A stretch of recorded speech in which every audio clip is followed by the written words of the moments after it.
കണ്ണൂരിന്റെ മണ്ണിൽ നിന്ന് ഇല്ലാതാക്കാൻ വേണ്ടിയാണ് ആ ക്രൂരകൃത്യം ചെയ്തതെങ്കിൽ ഓരോ വർഷം കഴിയുന്തോറും KT ജയകൃഷ്ണൻ മാസ്റ്ററുടെ ശബ്ദം കേരളത്തിന്റെ അന്തരീക്ഷത്തിൽ വർദ്ധിച്ചു വരികയാണ്. അങ്ങനെ KT ജയകൃഷ്ണൻ മാസ്റ്ററുടെ കൊലപാതകം രാഷ്ട്രീയപരമായി CPM-ന്റെ ഒരു പരാജയമായിരുന്നു എന്ന് തെളിയിച്ചുകൊണ്ടാണ് ഇന്നും KT ജയകൃഷ്ണൻ മാസ്റ്ററുടെ സ്മരണ നിലനിർത്തിക്കൊണ്ട് നമ്മൾ മുന്നോട്ട് പോയിക്കൊണ്ടിരിക്കുന്ന ഒരു പ്രിയപ്പെട്ടവർ. KT ജയകൃഷ്ണൻ മാസ്റ്ററുടെ സ്മരണ എന്ന് പറയുന്നത് ഈ പ്രസ്ഥാനത്തിന് വേണ്ടി ബലിയർപ്പിക്കപ്പെട്ട മുഴുവൻ ബലിദാനികളെയും ഓർമ്മിപ്പിക്കുന്ന ഒരു ദിവസമാണ്. കാരണം അത്രയും ബീഭത്സമായിട്ടുള്ള ഒരു കൊലപാതകം അന്നേ വരെ ചരിത്രത്തിൽ രേഖപ്പെടുത്തിയിട്ടുണ്ടായിരുന്നില്ല. ജയകൃഷ്ണൻ മാസ്റ്ററുടെ കൊലപാതകത്തിന്റെ അനുസ്മരണ ദിനങ്ങൾ പോലും രക്തത്തിൽ ചാലിക്കാൻ CPM പിന്നീട് ശ്രമിക്കുകയുണ്ടായി. എനിക്ക് ഓർമ്മയുണ്ട്, യുവമോർച്ചയുടെ ചുമതലയുള്ള സമയത്ത് കണ്ണൂരിലെ ജയകൃഷ്ണൻ മാസ്റ്ററുടെ അനുസ്മരണ സമ്മേളനം ഇതേപോലെ നടത്തിക്കൊണ്ടിരുന്ന സന്ദർഭത്തിലാണ് ആ പരിപാടിക്ക് വന്നുകൊണ്ടിരുന്ന ഒരു വാഹനം തടഞ്ഞു നിർത്തി അതിൽ നിന്ന് പയ്യന്നൂരിലെ ഒരു ചെറുപ്പക്കാരനായ സുന്ദരനായിട്ടുള്ള ഒരു ചെറുപ്പക്കാരൻ ആ വിനോദിനെ ആ ബസ്സിൽ നിന്ന് പിടിച്ചിറക്കി ഓടിച്ചിട്ട് വെട്ടിക്കൊന്നത് ഇതേ നാളിനാ, ഡിസംബർ 1. അതിന്റെ പിറ്റേ വർഷം കണ്ണൂർ ജില്ലയുടെ പരിപാടി വെച്ചത് പയ്യന്നൂരിലാണ്.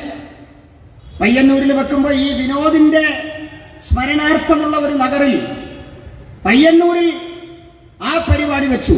അതിന്റെ പിറ്റേത്തെ വർഷം ആ ഡിസംബർ 1 വിനോദിന്റെ പേരിലുള്ള നഗറിൽ ജയകൃഷ്ണൻ മാസ്റ്ററുടെ അനുസ്മരണ സമ്മേളനം കഴിഞ്ഞ് തിരിച്ചു പോകുമ്പോ ഒരു വാഹനത്തിലെ കല്ലെറിഞ്ഞ് അതിലുണ്ടായിരുന്ന ആലക്കോട്ടെ രാജൻ എന്ന് പറയുന്ന നമ്മുടെ സജീവ പ്രവർത്തകൻ അവിടെ കൊല ചെയ്യപ്പെടുകയുണ്ടായി. ഇങ്ങനെ ജയകൃഷ്ണൻ മാസ്റ്ററുടെ വാർഷികത്തെ പോലും ഭയപ്പെടുന്ന ആ പരിപാടികൾ പോലും തടസ്സപ്പെടുത്തിക്കൊണ്ട് CPM-നെ പോലുള്ള ഒരു പാർട്ടി മുന്നോട്ട് പോയ ചരിത്രം നമ്മൾ കാണുകയാണ്. ഞാൻ സൂചിപ്പിച്ചത് എത്ര ഭീകരമായിട്ടായിരുന്നു, എത്ര ഭയാനകമായിട്ടായിരുന്നു രാഷ്ട്രീയമായി ഭാരതീയ ജനതാ പാർട്ടിയെ ഇല്ലായ്മ ചെയ്യാൻ വേണ്ടി മാർക്സിസ്റ്റ് കമ്മ്യൂണിസ്റ്റ് പാർട്ടി ഗൂഢാലോചന നടത്തിയത്, പരസ്യമായിട്ട് ആക്രമണം നടത്തിയത് എന്ന് ഓർമ്മിക്കാൻ വേണ്ടിയിട്ടാണ് ഞാൻ ഇത്രയും സൂചിപ്പിച്ചത്. ജയകൃഷ്ണൻ മാസ്റ്ററുടെ സ്മരണ നമുക്കെല്ലാവർക്കും ഒരു ആവേശമാണ്. അദ്ദേഹത്തിന്റെ പ്രവർത്തനങ്ങൾ, അദ്ദേഹത്തിന് വധഭീഷണി ഉണ്ടായിട്ടും അദ്ദേഹത്തോട് സ്വന്തം നാട്ടിൽ നിന്ന് മാറി നിൽക്കാൻ വേണ്ടി സംഘടന തന്നെ അദ്ദേഹത്തോട് ആവശ്യപ്പെട്ടിട്ടും എനിക്ക് എന്റെ മാത്രം ജീവൻ രക്ഷപ്പെടുത്താൻ വേണ്ടി എനിക്ക് പാനൂരിന്റെ മണ്ണിൽ നിന്ന് മാറി നിൽക്കണ്ട എന്ന് പ്രഖ്യാപിച്ചുകൊണ്ട് അദ്ദേഹം സധൈര്യം മാർക്സിസ്റ്റ് മാടമ്പിമാരുടെ മുന്നിൽ മുട്ടുമടക്കാതെ നെഞ്ചുവിരിച്ച് സിംഹകാളം മുഴക്കി ആ പാനൂരിന്റെ മണ്ണിൽ നടത്തിയിട്ടുള്ള പോരാട്ടം, ആ ഓർമ്മ മാത്രം മതി ഇന്ന് ഈ CPM-ന്റെയും മതഭീകരവാദികളുടെയും ഒക്കെ ഭീഷണിയെ ചെറുത്തു തോൽപ്പിച്ചുകൊണ്ട് ഞങ്ങൾക്ക് മുന്നേറാൻ ജയകൃഷ്ണന്റെ ആ ഓർമ്മ മാത്രം മതി എന്ന് മുന്നറിയിപ്പ് നൽകാൻ വേണ്ടി ഞാൻ ആഗ്രഹിക്കുക. ജയകൃഷ്ണന്റെ മരണത്തിന് ശേഷം എനിക്ക് ഓർമ്മയിൽ അന്നത്തെ യുവമോർച്ച ശക്തിപ്പെട്ടത് തന്നെ ആ സ്മരണയിൽ നിന്നാണ്.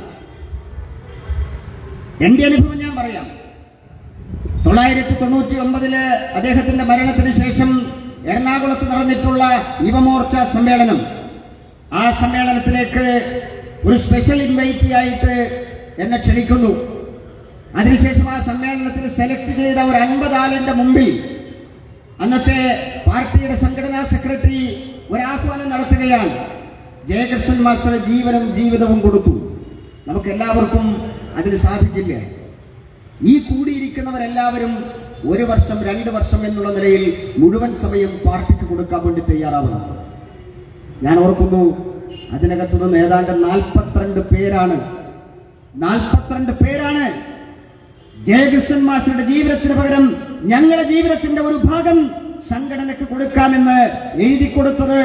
ആ 42 ഏതാണ്ട് 10-25 പേര് ഇന്ന് സംസ്ഥാനത്തെ BJP-യുടെ പ്രമുഖ സ്ഥാനങ്ങളിൽ ഭാരവാഹിത്വം വഹിക്കുന്നവരാണ് എന്നുള്ള കാര്യം മാത്രം ഓർമ്മിച്ചാൽ ജയകൃഷ്ണൻ മാസ്റ്ററുടെ കൊലപാതകം രാഷ്ട്രീയമായി CPM-ന് നഷ്ടമായിരുന്നു എന്ന് വിലയിരുത്താൻ വേണ്ടി സാധിക്കും പ്രിയപ്പെട്ടവരെ. അതിനുശേഷം പാർട്ടിയെ സംബന്ധിച്ചിടത്തോളം വലിയ പാർട്ടിയായിരുന്നു. ദേശീയ തലത്തിൽ 2-3 സംസ്ഥാനങ്ങൾ ഭരിക്കുന്ന പാർട്ടിയായിരുന്നു. ലോകത്തിലെ സകലമാന വിഷയങ്ങൾക്കും പ്രതികരിക്കുന്ന പാർട്ടിയായിരുന്നു CPM. പക്ഷെ ഇന്ന് ഒരു കാര്യത്തിലും പ്രതികരിക്കുന്നില്ല. മുനമ്പം വിഷയത്തിൽ ഉൾപ്പെടെ, വഖഫ് വിഷയത്തിൽ ഉൾപ്പെടെ, ഇപ്പോ ഇസ്കോണിനെതിരായിട്ടുള്ള ബംഗ്ലാദേശിലെ അക്രമ സംഭവം, ഇതൊക്കെ ചോദിച്ചാൽ CPM-മാർ പറയുന്നത് ഞങ്ങളൊക്കെ മാവിലായിക്കാരാണ്, ഞങ്ങൾക്ക് അതിനെക്കുറിച്ച് പ്രത്യേകിച്ച് നയമൊന്നുമില്ല. മുമ്പ് ലാറ്റിൻ അമേരിക്കൻ രാജ്യങ്ങളിലെ മനുഷ്യാവകാശത്തെ ലംഘനത്തിനെതിരെയൊക്കെ നമ്മുടെ മുമ്പിലൂടെ വലിയ വലിയ പ്രകടനങ്ങളൊക്കെ നടത്തിയിട്ടുള്ള പാർട്ടിയാണ്. ഇന്ന് ആശയപരമായിട്ടില്ല, ആമാശയപരമായിട്ടുള്ള ഒരു പാർട്ടിയായി CPM അധപ്പതിച്ചിരിക്കുന്നു. നമ്മൾ പറയാറുണ്ട് സാധാരണ നല്ല സമ്മേളനങ്ങളൊക്കെ നടത്താനെങ്കിലും പറ്റുന്ന പാർട്ടിയാണ് ഈ CPM എന്ന്. പക്ഷേ ഇന്നിപ്പോ സമ്മേളനം തുടങ്ങിയിട്ടേ ഉള്ളൂ. കേരളത്തിൽ അങ്ങോളം ഇങ്ങോളം തെരുവിൽ കിടന്ന് അടിക്കുകയാണ് സമ്മേളനത്തിന്റെ പേരിൽ CPM-ന്റെ നേതാക്കന്മാരും അണികളും. ഓരോ ദിവസവും അതിന്റെ വീഡിയോകളൊക്കെ പുറത്തു വന്നിരിക്കുകയാണ്. അതുകൊണ്ട് പ്രിയപ്പെട്ടവരെ, ആരാണോ ഭാരതീയ ജനതാ പാർട്ടിയെയും നമ്മുടെ ആശയത്തെയും ഇല്ലാതാക്കാൻ വേണ്ടി പരിശ്രമിച്ചിട്ടുള്ളത്, അവര് ഇന്ന് ആശയപരമായിട്ട് തോറ്റു എന്ന് മാത്രമല്ല, നിലനിൽപ്പിന് വേണ്ടി മതഭീകരവാദികളുമായിട്ടൊക്കെ കൂട്ടുപിടിച്ചുകൊണ്ട് മുന്നോട്ട് പോകേണ്ട ഗതികേടിലാണ് ഇന്ന് കേരളത്തിലുള്ളത്. നമ്മളെ സംബന്ധിച്ചിടത്തോളം ദേശീയ തലത്തിൽ ഭാരതീയ ജനതാ പാർട്ടി മുന്നേറി എന്ന് മാത്രമല്ല, കേരളത്തിലും മുന്നേറ്റത്തിന്റെ പാതയിലാണ്. തൃശ്ശൂരിൽ നമ്മൾ പാർലമെന്റിലേക്ക് MP-യെ ജയിപ്പിച്ചയക്കുന്ന സ്ഥിതിയിലേക്ക് കാര്യങ്ങൾ എത്തിയിരിക്കുന്നു. കേരളത്തില് വോട്ട് വർധനയില് അല്ലെങ്കിൽ മുന്നേറ്റം കുറിക്കുന്ന തെരഞ്ഞെടുപ്പുകളിൽ മുന്നേറ്റം സൃഷ്ടിക്കുന്ന പാർട്ടി ഏതാണ് എന്ന് ചോദിച്ചാൽ ഭാരതീയ ജനതാ പാർട്ടിയാണ് എന്ന് ഉറപ്പിച്ചു പറയാൻ വേണ്ടി സാധിക്കുന്ന സാഹചര്യത്തിലേക്ക് നമ്മൾ എത്തിയിരിക്കുന്നു. തീർച്ചയായിട്ടും നമ്മുടെ ജയകൃഷ്ണൻ മാഷെ ഓർമ്മിക്കുന്ന സമയത്ത് നമ്മുടെ ആദർശത്തിന്റെ ആ അടുപ്പം, ആ ആദർശത്തോടുള്ള അടുപ്പം, ആദർശത്തിന്റെ ശക്തി ഒന്നുകൂടി ഊട്ടിയുറപ്പിച്ചുകൊണ്ട് വളരെ ശക്തമായിട്ട് മുന്നോട്ട് പോകേണ്ട സന്ദർഭമാണ് എന്ന് ഓർമ്മിപ്പിച്ചുകൊണ്ട് നമ്മുടെ സമ്മേളനം ഉദ്ഘാടനം ചെയ്യാൻ വേണ്ടി എത്തിയിരിക്കുന്ന നമ്മുടെ ബഹുമാന്യനായിട്ടുള്ള ശ്രീ PK കൃഷ്ണദാസിക്ക് വഴിയൊരുക്കിക്കൊണ്ട് എന്റെ അധ്യക്ഷ പ്രസംഗം അവസാനിപ്പിക്കുകയാണ്. ജയ് ബോലോ ഭാരത് മാതാ കി, ജയ് ബോലോ ഭാരതീയ ജനതാ പാർട്ടി കി, ജയ് ബോലോ KT ജയകൃഷ്ണൻ കി. വേദിയിൽ ഉദ്ഘാടന ഭാഷണത്തിനായി BJP ദേശീയ നിർവാഹക സമിതി അംഗം ശ്രീ PK കൃഷ്ണദാസ് അവർകളെ സാദരം ക്ഷണിക്കുന്നു.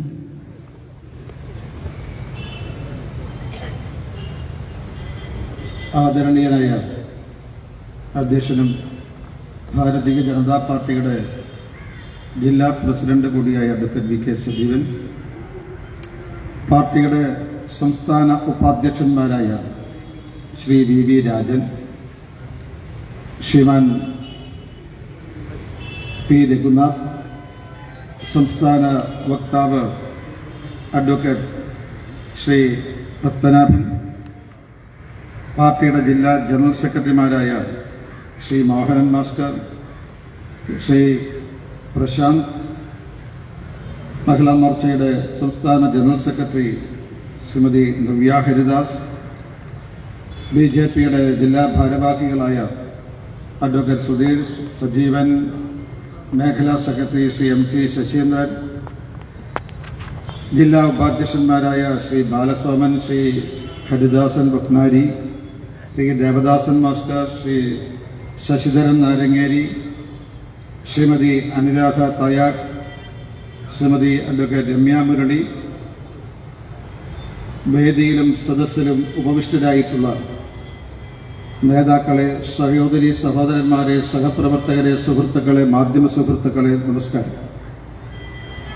ആദർശത്തിന്റെ ബലിപീഠത്തിൽ ജീവത്യാഗം ചെയ്ത ധീരനായ ബലിദാനി KT ജയകൃഷ്ണന്റെ ദീപ്തമായ സ്മരണയ്ക്ക് മുന്നിൽ ഞാൻ ആദ്യമേ ഒരുപിടി കാവിപ്പൂക്കൾ അർപ്പിക്കുകയാണ്. പ്രിയമുള്ളവരെ, ഡിസംബർ 1 മനസാക്ഷി മരവിച്ചിട്ടില്ലാത്ത ഒരാൾക്കും വിസ്മരിക്കാൻ പറ്റുന്ന ദിവസമാണ്.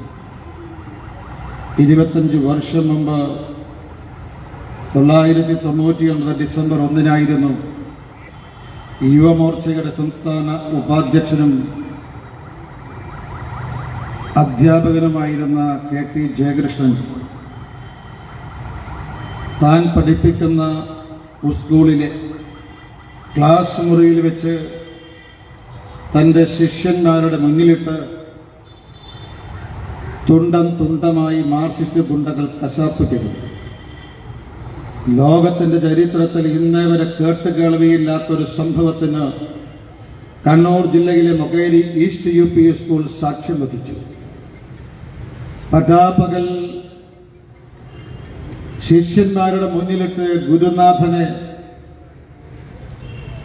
തുണ്ടത്തുണ്ടമായി വെട്ടി കൊലപ്പെടുത്തുന്ന സംഭവം ഒരുപക്ഷെ ലോക ചരിത്രത്തിൽ ആദ്യമായിട്ടാണ് പിണറായി വിജയന്റെ സ്വന്തം ജില്ലയായ കണ്ണൂരിൽ മൊകേരി ഈസ്റ്റ് UP സ്കൂളിൽ നടക്കുന്നത്.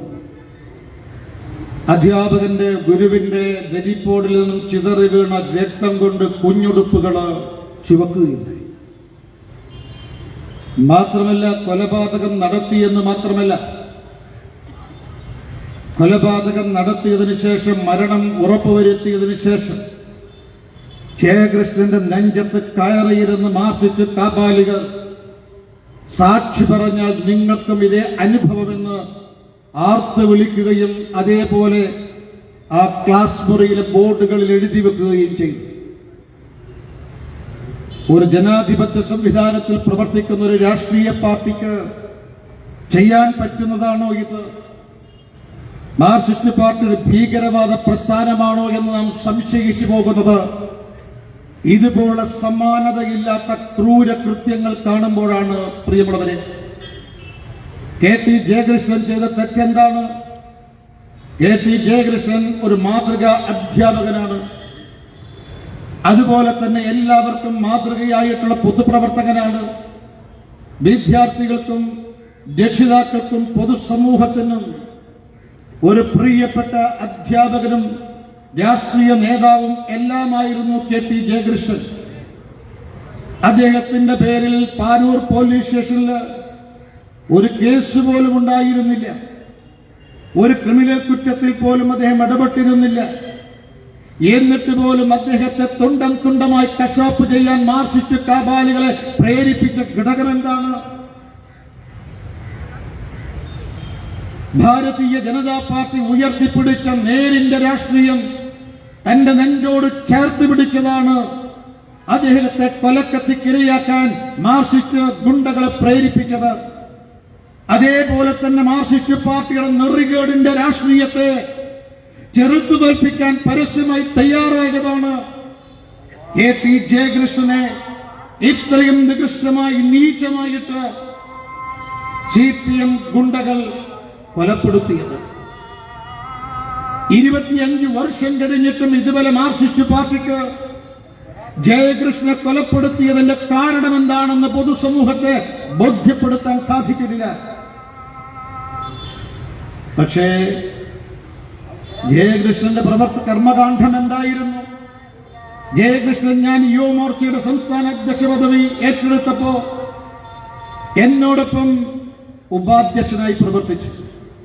ഇവിടെ ഇരിക്കുന്ന ഇന്ന് BJPയുടെ സംസ്ഥാന ഉപാധ്യക്ഷന്മാരായിട്ടുള്ള VV രാജനോടൊപ്പം, രഘുനാഥിനോടൊപ്പം, മോഹൻ മാഷോടൊപ്പം, അങ്ങനെ ഈ വേദിയിൽ ഇരിക്കുന്ന പല ഇന്ന് വ്യത്യസ്ത ചുമതല വഹിക്കുന്ന പലരോടൊപ്പവും ജയകൃഷ്ണൻ പ്രവർത്തിച്ചിരുന്നു.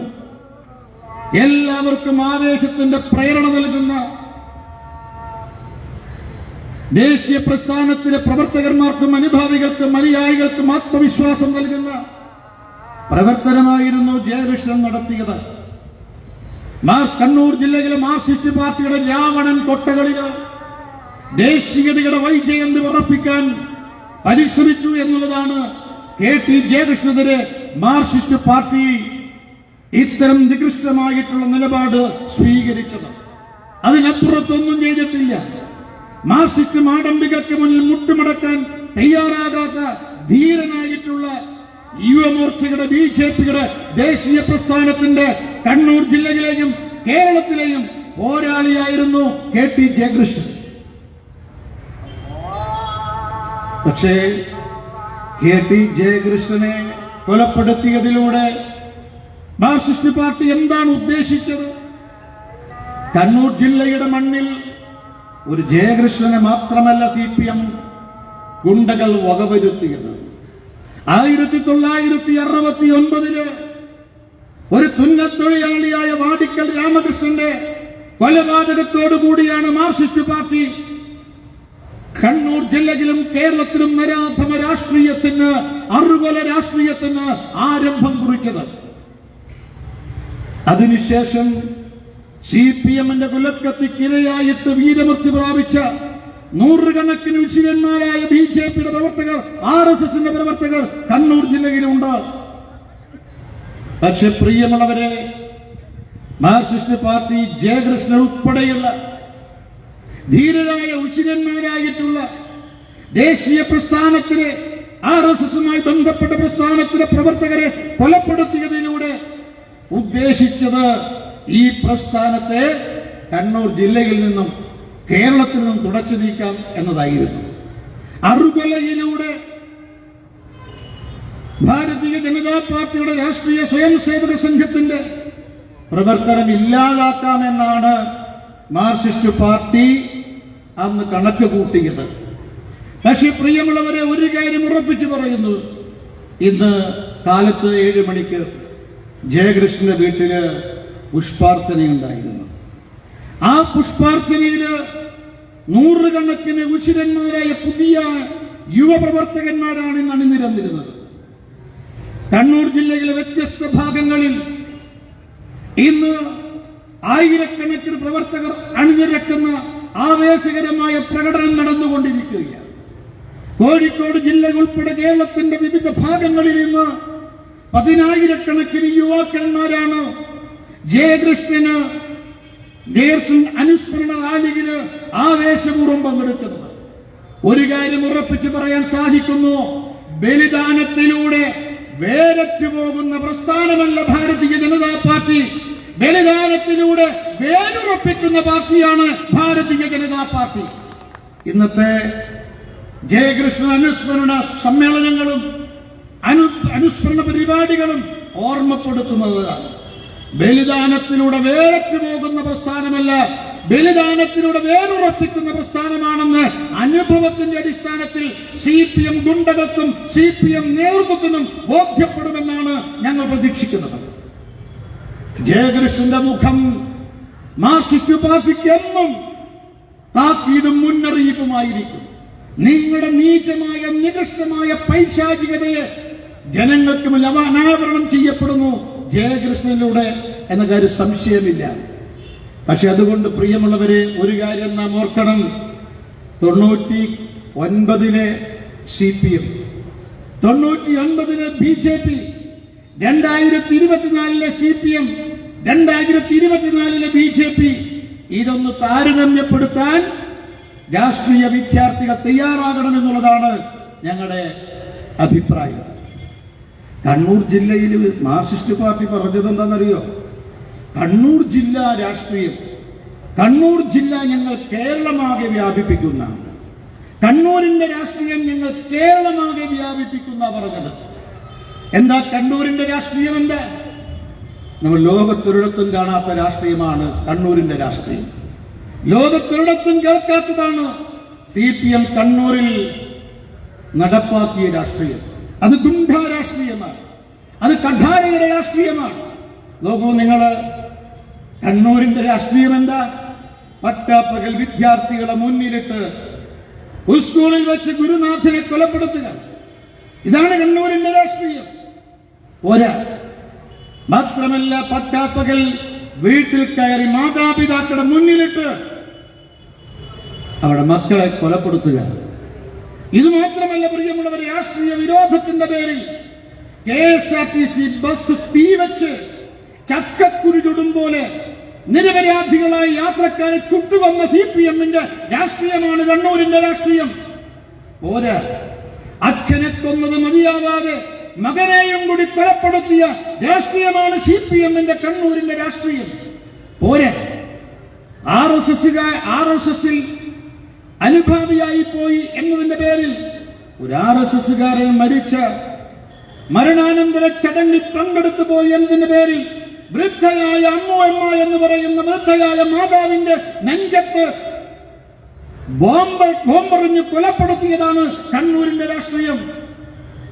ഈ കണ്ണൂരിന്റെ രാഷ്ട്രീയം കേരളമാകെ വ്യാപിപ്പിക്കുമെന്നാണ് മാർക്സിസ്റ്റ് പാർട്ടി അവകാശവാദം ഉന്നയിച്ചത്. പക്ഷേ പ്രിയമുള്ളവരെ, ആ കണ്ണൂരിന്റെ രാഷ്ട്രീയത്തിലൂടെ എതിരാളികളെ മുഴുവൻ തന്നെ നിരമ്പരിശാക്കാം എന്നാണ് മാർക്സിസ്റ്റ് പാർട്ടി വ്യാമോഹിച്ചത്. എന്നാൽ പ്രിയമുള്ളവരെ, കണ്ണൂരിന്റെ രാഷ്ട്രീയം കേരളമാകെ വ്യാപിപ്പിക്കാൻ മാർക്സിസ്റ്റ് പാർട്ടി കഴിഞ്ഞില്ലെന്ന് മാത്രമല്ല, ഞങ്ങളിപ്പോ പറയുന്നു, കരുനാഗപ്പള്ളിയുടെ രാഷ്ട്രീയമാണിപ്പോ കേരളമാകെ വ്യാപിക്കാൻ പോകുന്നത്. എന്താ കരുനാഗപ്പള്ളിയുടെ രാഷ്ട്രീയം? എന്താ കണ്ണൂരിന്റെ രാഷ്ട്രീയം കേരളമാകെ വ്യാപിച്ചില്ല, കരുനാഗപ്പള്ളിയുടെ രാഷ്ട്രീയമാണ്. എത്ര പൊട്ടിത്തെറിയാ നിങ്ങള് കണ്ണൂരിലും വിവിധ ജില്ലകളിലും ഉണ്ടാക്കിയത്. ഈ കോഴിക്കോടിന്റെ മണ്ണ് 1982 നാദാപുരത്ത് കാലിക്കുളമ്പിൽ വെച്ച് TP പൊക്കൻ, തലക്കോയിൽ പൊക്കൻ എന്ന് പറയുന്ന ഒരു പാവപ്പെട്ട കർഷക തൊഴിലാളിയെ ബോംബെറിഞ്ഞ് CPM-കാർ കൊലപ്പെടുത്തിയത് വളയത്ത്. അതിനുശേഷം എത്രയെത്ര കോഴിക്കോട് ജില്ലയിൽ എത്രയെത്ര നിരപരാധികളായ RSS-ന്റെ BJP-യുടെ ഉശിരന്മാരായ പ്രവർത്തകന്മാരെയാണ് CPM-കാർ കാലപുരിയിലേക്ക് അയച്ചത്. എല്ലാ ജില്ലകളിലും നടന്നിട്ടുണ്ട്, പക്ഷേ അത് വിജയം കണ്ടെത്തിയിട്ടില്ല. പക്ഷെ ഇന്ന് പൊട്ടിത്തെറി എവിടെയാണ്? ഇന്ന് CPM-നകത്താണ് പൊട്ടിത്തെറി. CPM-നകത്താണ് ഇന്ന് പൊട്ടിത്തെറി. എല്ലാ സ്ഥലത്തും കരുനാഗപ്പള്ളിയിൽ പൊട്ടിത്തെറി ഞാനും നിങ്ങളും ചാനലിലൂടെ കണ്ടത്. ഇന്നിത് തിരുവനന്തപുരത്ത് മംഗലത്ത് മധു എന്ന് പറയുന്ന ഏരിയ സമ്മേളനത്തിൽ നിന്ന് ജില്ലാ സെക്രട്ടറിയെ വെല്ലുവിളിച്ച് ഇറങ്ങിപ്പോയിരിക്കുന്നു. മാധ്യമങ്ങളെ കണ്ടിരിക്കുന്നു. തീർന്നില്ല. പത്തനംതിട്ട ജില്ലയിൽ ജില്ലാ സെക്രട്ടറിയുടെ സ്വന്തം ഏരിയയിൽ അദ്ദേഹത്തിന് കലാപക്കൊടി ഉയർത്തിക്കൊണ്ട് പലരും പുറത്തു വന്നിരിക്കുന്നു. ആലപ്പുഴ ജില്ലയിൽ കയ്യാങ്കളി എത്തിയിരിക്കുന്നു. തൃശൂർ ജില്ലയിലും കയ്യാങ്കളിയാണ്. എല്ലാ ജില്ലകളിലും കരുനാഗപ്പള്ളി കേരളമാകെ വ്യാപിക്കാൻ വേണ്ടി പോവുകയാണ്. മാർക്സിസ്റ്റ് പാർട്ടി നേരിടുന്ന ആസന്നമായ അനിവാര്യമായ അധപ്പതനത്തിന്റെ നേർചിത്രമാണ് നമുക്ക് കണ്ടുകൊണ്ടിരിക്കുന്നത്. ഇതിലൂടെ ഞങ്ങൾ പറയുന്നു, അറുകൊല രാഷ്ട്രീയം CPM-ന്റെ അടിവേരറുത്തിരിക്കുന്നു എന്ന അഭിപ്രായമാണ് ഭാരതീയ ജനതാ പാർട്ടിക്കുള്ളത്. ഈ അറുകൊല രാഷ്ട്രീയം CPM-ന്റെ അടിവേരറുത്തിരിക്കുകയാണ്. മാത്രമല്ല, ഉന്മൂലന രാഷ്ട്രീയം അത് CPM-ന്റെ രാഷ്ട്രീയമായ ഉന്മൂലനത്തിലാണ് എത്തിച്ചേർന്നിരിക്കുന്നത്. ഇവരുടെ ഏർപ്പാടെന്താ? രക്തസാക്ഷികൾക്ക് മണ്ഡപമൊരുക്കി അതിലെന്താ അതിൽ പുഷ്പാർച്ചന നടത്തുക. മാത്രമല്ല, മലയാളികളെ അരിയിട്ട് വാഴിക്കുക. അതോടൊപ്പം തന്നെ ജയകൃഷ്ണനെ പോലെയുള്ള നിരപരാധികൾക്ക് വായ്ക്കരി നൽകുക. ഇതല്ലേ മാർക്സിസ്റ്റ് പാർട്ടി ഇതുവരെ നടത്തിയത്? ഒന്ന്, രക്തസാക്ഷി മണ്ഡപങ്ങളിൽ പുഷ്പാർച്ചന നടത്തി അവിടെ പുഷ്പാർച്ചന നടത്തുക. അതുപോലെ തന്നെ കൊലയാളികളെ അരിയിട്ട് വാഴിക്കുക. അതുപോലെ നിരപരാധികൾക്ക് വായ്ക്കരി നൽകുക. ഇതാണ് മാർക്സിസ്റ്റ് പാർട്ടി ഇതുവരെ നൽകിയത്. പക്ഷേ ഇന്ന് ഞങ്ങൾ ഈ ജയകൃഷ്ണന്റെ 25ാം ബലിദാന ദിനത്തിൽ ഞങ്ങൾ പറയുന്നു, ഇന്ന് മാർക്സിസ്റ്റ് പാർട്ടി, കേരളത്തിലെ മാർക്സിസ്റ്റ് പാർട്ടിക്ക് വായ്ക്കരി നൽകുവാനും മാർക്സിസ്റ്റ് പാർട്ടി കുഴിമാടമൊരുക്കുവാനും കാരണഭൂതനായിട്ടുള്ള ഒരാൾ ഈ സംസ്ഥാനത്ത് പിറവിയെടുത്തിട്ടുണ്ട്. അത് ഇന്നത്തെ മുഖ്യമന്ത്രി പിണറായി പാറപ്പുറത്തിനടുത്ത് പിറന്നു വീണ പിണറായി വിജയനാണെന്ന കാര്യത്തിൽ സംശയം വേണ്ട. അതായത് സിപിഎമ്മിന്റെ ശവക്കലറ പണിയാൻ കാലം കരുതി വെച്ച നേതാവാണ് ഇന്നത്തെ മുഖ്യമന്ത്രി പിണറായി വിജയനെന്ന് ഞങ്ങൾ അടിവരയിട്ടുകൊണ്ട് പറയാൻ ആഗ്രഹിക്കുകയാണ്. ഈ ഗവൺമെന്റ് അധികാരത്തിൽ വരുമ്പോ സിപിഎം പ്രവർത്തകർ കരുതിയത് എന്താ? പിണറായി വിജയൻ സൽഭരണത്തിലൂടെ സിപിഎമ്മിന്റെ കാവലാളായി മാറും എന്നായിരുന്നു. പക്ഷെ 8 വർഷത്തെ ഭരണത്തിലൂടെ സിപിഎം പ്രവർത്തകർക്ക് ബോധ്യപ്പെട്ടിരിക്കുന്നു, കേരളത്തിന്റെ മുഖ്യമന്ത്രി പിണറായി വിജയൻ സിപിഎമ്മിന്റെ കാവലാളല്ല, മറിച്ച് സിപിഎമ്മിന്റെ കാലനാണ് എന്ന് ഇപ്പൊ അവർക്ക് ബോധ്യപ്പെട്ട് കഴിഞ്ഞിരിക്കുകയാണ്. സിപിഎം നേരിടുന്ന ആഭ്യന്തര പ്രശ്നങ്ങൾ നിങ്ങൾ നോക്കൂ. സിപിഎം അതിന്റെ അനിവാര്യമായ ആസന്നമായ അധപ്പതനത്തിലേക്ക് അതിവേഗം നടന്നു നീങ്ങുകയാണ്. എവിടെയാ സിപിഎം എവിടെ എത്തിയിരിക്കുന്നു? ആശയപരമായിട്ടുള്ള തകർച്ച നേരത്തെ ഉണ്ടായി. ഇപ്പൊ സംഘടനാപരമായ പതനവും രാഷ്ട്രീയമായ പാപ്പരത്വവും ഒരുമിച്ച് സംഭവിച്ച പാർട്ടിയായി സിപിഎം മാറിയിരിക്കുകയാണ്. നോക്കൂ പ്രിയപ്പെട്ടവരെ, ജയകൃഷ്ണൻ കൊല ചെയ്യപ്പെട്ട് 25 വർഷം തികയാണ്. ഞാൻ സൂചിപ്പിച്ചല്ലോ 99 സിപിഎം, 2024 സിപിഎം, 2009 ബിജെപി, 2024 ബിജെപി. ഒന്ന് സിപിഎം നേതൃത്വം താരതമ്യം ചെയ്യണം. നിങ്ങൾക്കറിയോ 1999 സിപിഎം, 2024 സിപിഎം, 1999 ബിജെപി, 2024 ബിജെപിയും താരതമ്യം ചെയ്തോ? 1999 ഡിസംബർ 1 ജയകൃഷ്ണനെ കൊലപ്പെടുത്തി. അതിനുശേഷം നടന്ന 2004 ലോകസഭാ തെരഞ്ഞെടുപ്പിൽ സിപിഎം ഇന്ത്യൻ രാഷ്ട്രീയത്തിലെ പാർലമെന്റ് അംഗങ്ങളുടെ അംഗബലത്തിന്റെ അടിസ്ഥാനത്തിൽ 3-ാം സ്ഥാനത്താണ്. 1-ാം സ്ഥാനത്ത് കോൺഗ്രസ്, 2-ാം സ്ഥാനത്ത് ബിജെപി 138 സീറ്റ്, 3-ാം സ്ഥാനത്ത് 43 സീറ്റോടുകൂടി സിപിഎം 3-ാം സ്ഥാനത്താണ്. അങ്ങ് കേരളത്തിൽ സിപിഎം 12 സീറ്റിലാണ് ജയിച്ചത്. സിപിഎം മാത്രം. അഖിലേന്ത്യാ തലത്തിൽ, ദേശീയ തലത്തിൽ 5.7% വോട്ട് നേടിയ പാർട്ടിയാണ് സിപിഎം. പക്ഷെ ഇന്ന് 2004 കഴിഞ്ഞിട്ട് 2024 ഇന്ന് കേരളത്തിൽ സിപിഎം ജയിച്ചത് എത്ര സീറ്റിലാണ്? ഒരേ ഒരു സീറ്റിൽ. കഴിഞ്ഞ 2024 ലോകസഭാ തെരഞ്ഞെടുപ്പിൽ വോട്ടിംഗ് കഴിഞ്ഞതിന് ശേഷം നമ്മുടെ മുഖ്യമന്ത്രി പറഞ്ഞു ബിജെപി 1-ാം സ്ഥാനത്തെത്തില്ല, 2-ാം സ്ഥാനത്തും എത്തില്ല. ഫലം വന്നപ്പോ എന്താ സംഭവിച്ചത്? നിങ്ങൾ ഓർക്കണം, സിപിഎമ്മിന് ഒരു സീറ്റ്. അതെ, നരേന്ദ്ര ദാമോദർ ദാസ് മോഡി നേതൃത്വം നൽകുന്ന ബിജെപിക്ക് എൻഡിഎക്ക് ഒരു സീറ്റ്.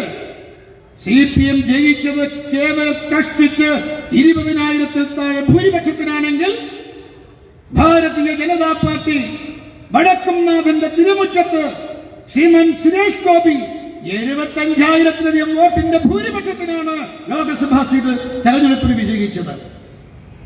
സിപിഎം വിജയിച്ചത് 20,000-ൽ താഴെ വോട്ടിനാണ്. ഭാഗ്യം കൊണ്ട് രക്ഷപ്പെട്ടതാണ്. മാത്രമല്ല 2004 12 സീറ്റ്, 2024 1 സീറ്റ്, അത് കഷ്ടിച്ച് രക്ഷപ്പെട്ടു. ഇനി ദേശീയ തലത്തിലേക്ക് പോയാൽ 43 സീറ്റ്, അതിൽ 22 പശ്ചിമ ബംഗാൾ, അതിൽ 12 കേരളം, 2 തമിഴ്നാട്, 1 ആന്ധ്രാപ്രദേശ്. നോക്കൂ, 2024 ആകുമ്പോഴേക്കും പശ്ചിമ ബംഗാൾ വട്ടപൂജ്യം. അതുപോലെ കേരളം 12-ൽ 1. അന്ന് ത്രിപുരയിൽ 2 ഉണ്ടായിരുന്നു, ഇപ്പൊ ത്രിപുരയിൽ വട്ടപൂജ്യം. ആന്ധ്രാപ്രദേശിൽ അന്ന് 1 ഉണ്ടായിരുന്നു, ഇപ്പൊ വട്ടപൂജ്യം.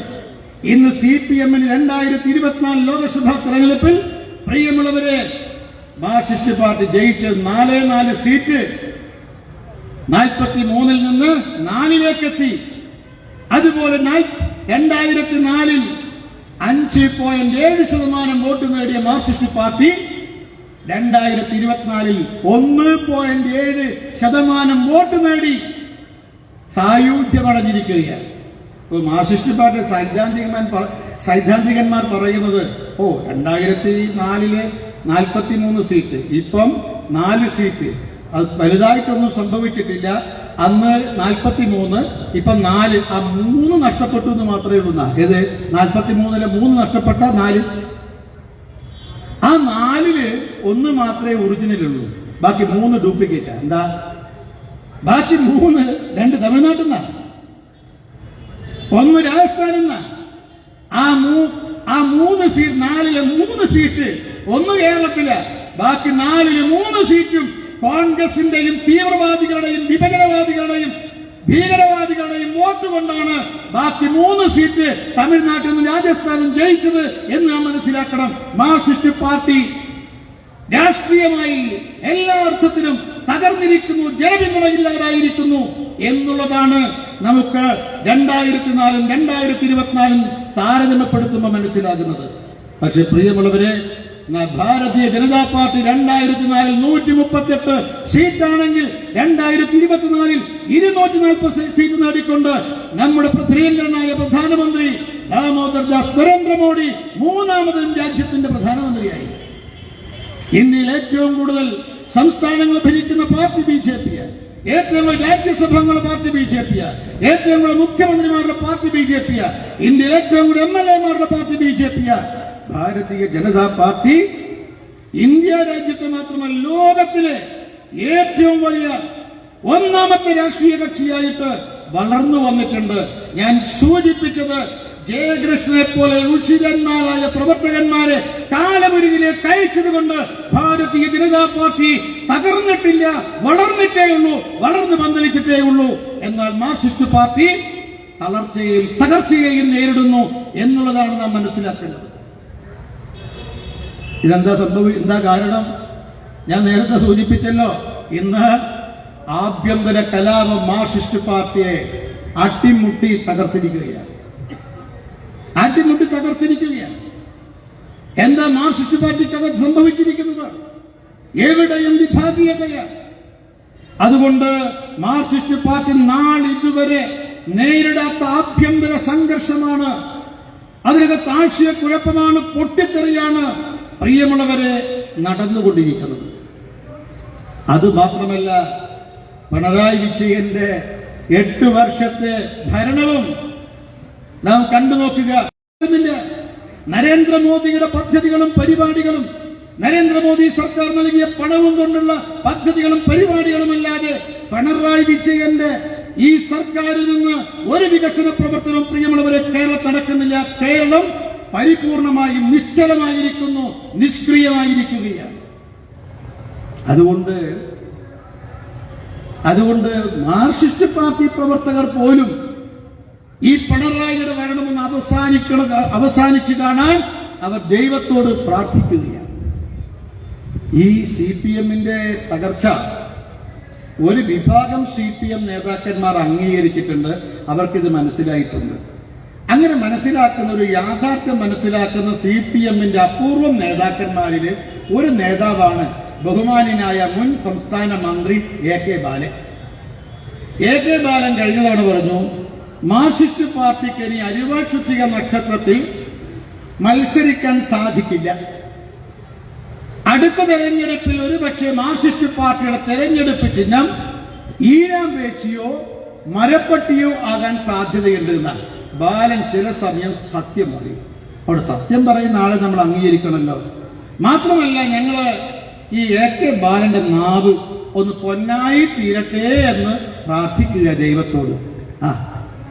അദ്ദേഹം മനസ്സിലാക്കിയിരിക്കുകയാണ് ഏത് ഈഴാമ്പേച്ചിയോ മരപ്പട്ടിയോ എന്ന്. അത് അതിന്റെ ആരംഭം പാലക്കാടുണ്ടായിരിക്കുന്നു. എന്താ പാലക്കാട് CPM-ന്റെ സ്ഥാനാർത്ഥി ആരാ? പാലക്കാടിന് ഒരു CPM-നെ സംബന്ധിച്ച്, കമ്മ്യൂണിസ്റ്റ് പാർട്ടിയെ സംബന്ധിച്ച് ചരിത്രമുണ്ട്. AKG മത്സരിച്ച ഒരു ജില്ലയാണ്. മാത്രമല്ല, കമ്മ്യൂണിസ്റ്റ് പാർട്ടിയുടെ സൈദ്ധാന്തികരായി EMS നമ്പൂതിരിപ്പാട് പട്ടാമ്പിയിലും മത്സരിച്ചു, ആലത്തൂരിലും മത്സരിച്ചു, പാലക്കാട് ജില്ലയിലാണ്. അതിനുശേഷം വേലിക്കകത്ത് അച്യുതാനന്ദൻ മലമ്പുഴയിൽ മത്സരിച്ചു, EK നായനാർ പാലക്കാട് മത്സരിച്ചു. അങ്ങനെ AK ഗോപാലനും EMS നമ്പൂതിരിപ്പാടും വേലിക്കകത്ത് അച്യുതാനന്ദനും ഏറംപറമ്പ് കൃഷ്ണൻ നായനാരും ഒക്കെ മത്സരിച്ച പാലക്കാട് ജില്ലയിൽ ഇത്തവണ പാലക്കാട് നിയമസഭാ മണ്ഡലത്തിൽ ഉപതെരഞ്ഞെടുപ്പ് നടന്നപ്പോ ഒരു CPM കാരനെ സ്ഥാനാർത്ഥിയാക്കാൻ മാർക്സിസ്റ്റ് പാർട്ടി കഴിഞ്ഞില്ല. അതും കോൺഗ്രസിന്റെ സഹായം തേടേണ്ടി വന്നു. MP ആകണമെങ്കിൽ കോൺഗ്രസിന്റെ സഹായം, സ്ഥാനാർത്ഥിയെ നിർത്തണമെങ്കിലും കോൺഗ്രസിന്റെ സഹായം മാർക്സിസ്റ്റ് പാർട്ടിക്ക് സ്വീകരിക്കേണ്ടി വന്നു. ഈനാമ്പേച്ചിയും മലപ്പട്ടിയും തെരഞ്ഞെടുപ്പ് ചിഹ്നമാകാൻ പോകുന്ന മാർക്സിസ്റ്റ് പാർട്ടിക്ക് പാലക്കാട് ലഭിച്ചത് കുഴലടയാളമാണ്. കുഴല് ഈനാമ്പേച്ചി തെരഞ്ഞെടുപ്പ് ചിഹ്നമാകുന്നതിന്റെ ആരംഭമാണ് കുഴല് തെരഞ്ഞെടുപ്പ് ചിഹ്നമായി സ്വീകരിച്ചത്. ഇതൊക്കെ CPM ഉണ്ടാകാൻ പോകുന്ന രാഷ്ട്രീയ പതനത്തിന്റെയും രാഷ്ട്രീയ പാപ്പരത്വത്തിന്റെയും ഏറ്റവും വ്യക്തമായ തെളിവാണ് പ്രിയമുള്ളവരെ നാം കാണുന്നത്.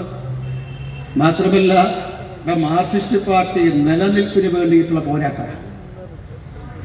മാർക്സിസ്റ്റ് പാർട്ടി നിലനിൽപ്പിന് വേണ്ടിയിട്ടുള്ള പോരാട്ടമാണ്. കാരണം എന്താ, മാർക്സിസ്റ്റ് പാർട്ടിയില് പണ്ട് ഫ്രാക്ഷൻസ് ഉണ്ടാകാറുണ്ട്. ഇവര് വലിയ അഭിമാനത്തോടു കൂടി പറയും, ഞങ്ങളുടെ സംഘടനാ സംവിധാനം എന്ന് പറഞ്ഞാൽ ആനത്തല പോലെയെന്ന്.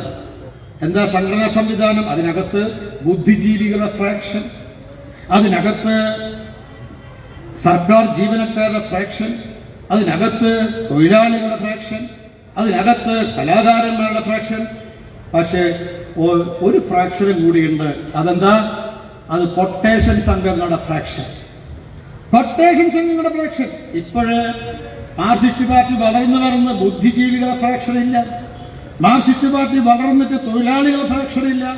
CPM വളർന്നിട്ട് കലാകാരന്മാരുടെ ഫ്രാക്ഷൻ ഇല്ല. ഇപ്പൊ CPM-ൽ അവശേഷിക്കുന്നത് കൊട്ടേഷൻ സംഘങ്ങളുടെയും കൊലയാളികളുടെയും മാഫിയകളുടെയും അധോലോക സംഘങ്ങളുടെയും ഫ്രാക്ഷൻ മാത്രമാണ് CPM-ൽ ഇപ്പോ അവശേഷിക്കുന്നത്. ലോക്കൽ സെക്രട്ടറിമാരുടെ ജോലി എന്താ? ക്വാറിയിൽ നിന്ന് പണം വാങ്ങുക.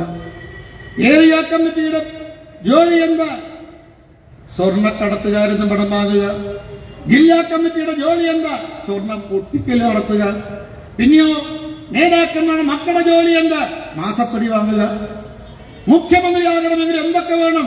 സ്വർണ്ണക്കടത്ത് വേണം, കോഴക്കടത്ത് വേണം, ഡോളക്കടത്ത് വേണം, അധോലോക പ്രവർത്തനം വേണം. ഇതൊക്കെ ഗുണമുണ്ടെങ്കിൽ CPM-ന്റെ മുഖ്യമന്ത്രിയായി മാറാൻ സാധിക്കും. ഇതല്ല ഇന്നത്തെ CPM.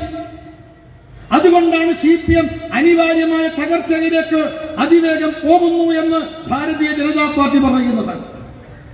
പ്രിയമുള്ളവരെ, അതുകൊണ്ട് CPM ജനപിന്തുണയില്ല, ജനപിന്തുണ നഷ്ടപ്പെട്ടുകൊണ്ടിരിക്കുന്നു. ഭാരതീയ ജനതാ പാർട്ടിയുമായി യോജിച്ച് പ്രവർത്തിക്കാൻ CPM അണികളും നേതാക്കന്മാരും തയ്യാറാകുന്നു. 2024 ലോക്സഭാ തെരഞ്ഞെടുപ്പിൽ മാർക്സിസ്റ്റ് പാർട്ടി ഊറ്റം കൊള്ളുന്ന കയ്യൂരും കരിവള്ളൂരും മുനയങ്കുന്നും ഒഞ്ചിയവും അതുപോലെ തന്നെ തില്ലങ്കേരിയും ഉന്നപ്രയും വയലാറും ചെങ്കൊടിയിൽ നിന്നും കാവിക്കൊടിയിലേക്ക് നീങ്ങുന്ന രാഷ്ട്രീയ മാറ്റമാണ് നാം കണ്ടിരുന്നത്. പ്രിയമുള്ളവരെ, കയ്യൂരും കരിവള്ളൂരും BJPക്ക് ബൂത്തുകളില് വലിയ ഗണ്യമായ വോട്ടിന്റെ വർധനവ്. അതേപോലെ കയ്യൂരും കരിവള്ളൂരും മാത്രമല്ല, തില്ലങ്കേരിയില്, മുനയംകുന്നില്, അതുപോലെ തന്നെ ഒഞ്ചിയത്ത്, അതുപോലെ CPM കമ്മ്യൂണിസ്റ്റ് പ്രസ്ഥാനത്തിന്റെ വിപ്ലവമണ്ണായ പുന്നപ്ര വയലാറിൽ ഇന്ന് ഒന്നാമത്തെ രാഷ്ട്രീയ കക്ഷി ഭാരതീയ ജനതാ പാർട്ടിയാണ്. ആലപ്പുഴ ജില്ലയിലെ 12 പഞ്ചായത്തുകള് CPM-ന്റെ രാവണൻകോട്ടയായിരുന്ന പഞ്ചായത്തുകളിൽ ഇന്ന് ഒന്നാം സ്ഥാനം അലങ്കരിക്കുന്നത് ഭാരതീയ ജനതാ പാർട്ടിയാണ്. ഭാരതീയ ജനതാ പാർട്ടിയാണ്. വേലിക്കകത്ത് അച്യുതാനന്ദന്റെ സ്വന്തം വാർഡിൽ, വേലിക്കകത്ത് അച്യുതാനന്ദന്റെ സ്വന്തം ബൂത്തിൽ ഇത്തവണ ലീഡ് ചെയ്തത്, പ്രിയമുള്ളവരെ, നമ്മുടെ പ്രിയങ്കരിയായ നേതാവ് ശ്രീമതി ശോഭാ സുരേന്ദ്രനാണ്. ഭാരതീയ ജനതാ പാർട്ടിയാണ്, NDA ആണ്. ഒരു ചുവപ്പിൽ നിന്നും കാവിയിലേക്കുള്ള മാറ്റം ഇവിടെ കാണാൻ സാധിക്കുന്നു എന്നുള്ളതാണ്. മാർക്സിസ്റ്റ് പാർട്ടി എപ്പോഴും തകർന്നത് അധികാരത്തിലിരിക്കുന്ന സമയത്താണ്. അധികാരത്തിലിരിക്കുന്ന സമയത്ത് ത്രിപുരയിൽ 25 കൊല്ലം ഭരണം നടത്തി അധികാരത്തിലിരിക്കുന്ന സമയത്താണ് അവിടെ തകർച്ചയുണ്ടായത്. പിന്നെ തിരിച്ചു വന്നിട്ടില്ല. ബംഗാളിൽ 34 വർഷം അധികാരത്തിലിരുന്നതോടുകൂടിയാണ് അവിടെ തകർച്ചയുണ്ടായത്. അവിടെ ഇന്ന് ഒരു കാര്യം ഉറപ്പാ, നാളെ നിയമസഭാ തെരഞ്ഞെടുപ്പ് ബംഗാളിൽ നടന്നാൽ ഒന്നുകിൽ BJP ഭരണം നടത്തും, അല്ലെങ്കിൽ തൃണമൂൽ കോൺഗ്രസ് ഭരിക്കും. ഒരു കാര്യം ഉറപ്പിച്ച് പറയാൻ പറ്റും, ഒരൊറ്റ നിയമസഭാ സീറ്റിലും മാർക്സിസ്റ്റ് പാർട്ടിക്ക് കെട്ടിവെച്ച പൈസ ഉണ്ടാവില്ല എന്ന് പറയാൻ നമുക്ക് സാധിക്കും. അതുകൊണ്ട് ത്രിപുരയിലും ബംഗാളിലും CPM-ന് സംഭവിച്ച അതേ പതനം ഇത് കേരളത്തിലും സംഭവിക്കാൻ പോകുന്നു. അതുകൊണ്ടാണ് ഞാൻ സൂചിപ്പിച്ചത്, അറിവുള്ള രാഷ്ട്രീയം CPM-ന്റെ അടിവേരത്തിരിക്കുന്നു. അതുപോലെ തന്നെ ഉന്മൂലന രാഷ്ട്രീയം CPM-ന്റെ രാഷ്ട്രീയമായ ഉന്മൂലനമാണ് ഉണ്ടാക്കിയത്. ഇക്കാര്യത്തിൽ അതുകൊണ്ടാണ് ഞങ്ങൾ പറയുന്നത്, CPM രക്തസാക്ഷികളുടെ കുഴിമാടത്തിൽ മണ്ഡപത്തിൽ പുഷ്പാർച്ചന നടത്താറുണ്ട്.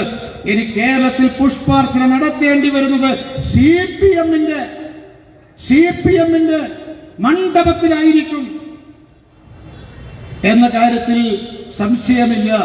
അതുകൊണ്ട് ഈ CPM-ന്റെ അധപ്പതനത്തിന് കാരണം, ഒരു കാരണഭൂതൻ അത് പിണറായി വിജയനാണ്.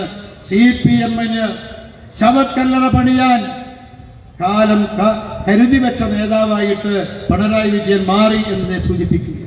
ഇപ്പൊ നിലനിൽപ്പിന് വേണ്ടിയിട്ട് നേരത്തെ സജീവൻ സൂചിപ്പിച്ചതുപോലെ ജമാഅത്ത് ഇസ്ലാമി, പോപ്പുലർ ഫ്രണ്ട്, അതുപോലെ SDPI തീവ്രവാദ ഭീകരവാദ സംഘടനകളുമായിട്ട് രാഷ്ട്രീയ സഖ്യവും സഹകരണവും ഉണ്ടാക്കാനാണ് ശ്രമിക്കുന്നത്. വർഗവാദികളും വർഗീയവാദികളും കേരളത്തിൽ നിർമ്മിക്കുന്നു. ഇപ്പോ കഴിഞ്ഞ ദിവസം ജമാഅത്ത് ഇസ്ലാമിയെ കുറിച്ച് എന്തോ പിണറായി വിജയൻ പറഞ്ഞപ്പോ ജമാഅത്ത് ഇസ്ലാമിയുടെ അമീർ പറഞ്ഞു, ബഹുമാനപ്പെട്ട പിണറായി വിജയൻ, കോഴിക്കോട് ഞങ്ങളെ ഹീറ എന്താ ഇവിടെയുള്ള ഓഫീസിലെ ജമാഅത്ത് ഇസ്ലാമിയുടെ ഓഫീസ് എന്താ ഹീറ മന്ദിർ എന്താ ഇവിടെ ജമാഅത്ത് ഇസ്ലാമിയുടെ ഓഫീസുണ്ട്. ആ ഓഫീസിൽ ഞങ്ങളുടെ സംസ്ഥാന നേതൃത്വവുമായിട്ട് താങ്കൾ നടത്തിയ ചർച്ച വിസ്മരിച്ചുവോ? ആ പിണറായി വിജയനും മറവിരോഗമൊന്നുമില്ല, ബോധപൂർവം മറക്കുകയാ. അങ്ങനെ ഈ കോഴിക്കോട് ജില്ലയിൽ പല തീവ്രവാദ സംഘടനാ നേതാക്കന്മാരുമായി രഹസ്യ ചർച്ചയും പരസ്യ ചർച്ചയും നടത്തിയ പിണറായി വിജയൻ ഇപ്പോ ഹിന്ദു വോട്ടിൽ കണ്ണുവെച്ചുകൊണ്ട് ചില നീക്കങ്ങൾ നടത്തുന്നുണ്ട്. പക്ഷെ അതൊന്നും വിജയിക്കാൻ വേണ്ടി പോകുന്നില്ല. പ്രിയമുള്ളവരെ, വീണ്ടും മുസ്ലിം തീവ്രവാദ സംഘടനകളുമായി രാഷ്ട്രീയ സഖ്യവും സഹകരണമുണ്ടാക്കാനാണ് മാർക്സിസ്റ്റ് പാർട്ടി പരിശ്രമിക്കുന്നത്. അവരുടെ നിലനിൽപ്പിന് വേണ്ടിയാണ്. മാത്രമല്ല, നിങ്ങൾ നോക്കൂ, കോൺഗ്രസുമായിട്ടും സഖ്യമുണ്ടാക്കുകയാണ്. ഇപ്പൊ മധുരയിൽ പാർട്ടി കോൺഗ്രസ് നടക്കുകയാണ്. 20ാം പാർട്ടി കോൺഗ്രസ് നടന്നത് ഈ കോഴിക്കോടിന്റെ മണ്ണിലാണ്. കോൺഗ്രസിനെതിരായിട്ട് അതിശക്തമായ പോരാട്ടത്തിന് ആഹ്വാനം ചെയ്തുകൊണ്ടാണ് കോഴിക്കോട് നടന്ന 20ാം പാർട്ടി കോൺഗ്രസ് അവസാനിച്ചത്. പക്ഷേ കോഴിക്കോട് നിന്നും മധുരയിലേക്ക് മാർക്സിസ്റ്റ് പാർട്ടി എത്തുമ്പോൾ കോൺഗ്രസുമായിട്ട് ചങ്ങാത്തമുണ്ടാക്കി. മാർക്സിസ്റ്റ് പാർട്ടി ഇന്ന് കോൺഗ്രസിന്റെ അടുക്കളയിലെ അടിച്ചു കളിക്കാരായി അധപ്പതിച്ചു കഴിഞ്ഞിരിക്കുകയാണ്. പക്ഷെ ഒരു കാര്യം ഉറപ്പാ, മാർക്സിസ്റ്റ് പാർട്ടി കോൺഗ്രസിനെ കൂട്ടുപിടിച്ചാലും കോൺഗ്രസ് മാർക്സിസ്റ്റ് പാർട്ടിയെ കൂട്ടുപിടിച്ചാലും രക്ഷപ്പെടാൻ പോകുന്നില്ല എന്നുള്ളതാണ് ലോക്സഭാ തെരഞ്ഞെടുപ്പിന് ശേഷം ഹരിയാനയിലും മഹാരാഷ്ട്രയിലും ഉണ്ടായ തിളക്കമാർന്ന BJP വിജയം വ്യക്തമാക്കുന്നത്. പ്രിയമുള്ളവരെ, വ്യക്തമാക്കുന്നത് കോൺഗ്രസ് 52 കൊല്ലം മഹാരാഷ്ട്ര ഭരിച്ചത്. ഒരുപാട് ദേശീയ നേതാക്കന്മാർക്ക് കോൺഗ്രസ് സംഭാവന ചെയ്ത സംസ്ഥാനമാണ് മഹാരാഷ്ട്ര. പക്ഷേ ഇക്കഴിഞ്ഞ നിയമസഭാ തെരഞ്ഞെടുപ്പിൽ 102 സീറ്റിൽ മത്സരിച്ച കോൺഗ്രസ് ജയിച്ചത് 16 സീറ്റ് മാത്രമാണ്. അതായത് 15% സീറ്റിലാണ് കോൺഗ്രസ് മഹാരാഷ്ട്രയിൽ വിജയിച്ചത്. എന്നാൽ ഭാരതീയ ജനതാ പാർട്ടി ആകെ മത്സരിച്ച സീറ്റിൽ 95% വിജയിക്കാൻ സാധിച്ചു എന്നുള്ളതാണ് ഭാരതീയ ജനതാ പാർട്ടിയുടെയും നരേന്ദ്രമോദിയുടെയും വിജയമെന്ന് അഭിമാനത്തോടുകൂടി പറയുക. ഞാൻ സൂചിപ്പിച്ചത്, ഇവിടെയും BJPയെ തോൽപ്പിക്കാൻ പുതിയ സഖ്യം നിലവിൽ വരികയാണ്. അത് ഒരു ഭാഗത്ത് കമ്മ്യൂണിസ്റ്റ് പാർട്ടി, മറ്റൊന്ന് കമ്മ്യൂണിസ്റ്റും കമ്മ്യൂണലിസ്റ്റും, വർഗവാദികളും വർഗീയവാദികളും, അതുപോലെ കോൺഗ്രസ്. 3 സി. കമ്മ്യൂണിസ്റ്റ് അതിൽ C, communalist C, Congress C cubed സഖ്യം ഈ കേരളത്തിന്റെ മണ്ണിൽ പിറവിയെടുത്തിരിക്കുകയാണ്. പക്ഷേ ഈ സി ക്യൂബിഡ് സഖ്യം ഇനി എത്രമാത്രം ശക്തി പ്രാപിക്കാൻ ശ്രമിച്ചാലും മലയാളികൾ നരേന്ദ്രമോദിയോടൊപ്പം BJPയോടൊപ്പം NDAയോടൊപ്പം വികസനത്തിന്റെ രാഷ്ട്രീയത്തോടൊപ്പം അണിനിരക്കുമെന്ന കാര്യത്തിൽ പ്രിയമുള്ളവരെ യാതൊരു സംശയവുമില്ല. ഈ സി ക്യൂബിഡ് സഖ്യം എത്രമാത്രം അപകടകരമാണ് എന്നുള്ളതിന്റെ ഒരു ചെറിയ ഉദാഹരണമാണ് മുനമ്പം. ഇപ്പൊ വഖഫ് ബോർഡ്, വഖഫ് എന്നുള്ളത് കേരളത്തിൽ വലിയ ചർച്ചയായിരിക്കുന്നു. ഈ വഖഫ് ഇപ്പം മുനമ്പത്ത് 610 കുടുംബങ്ങളോടാണ് കുടിയൊഴിഞ്ഞു പോകാൻ പറഞ്ഞത്.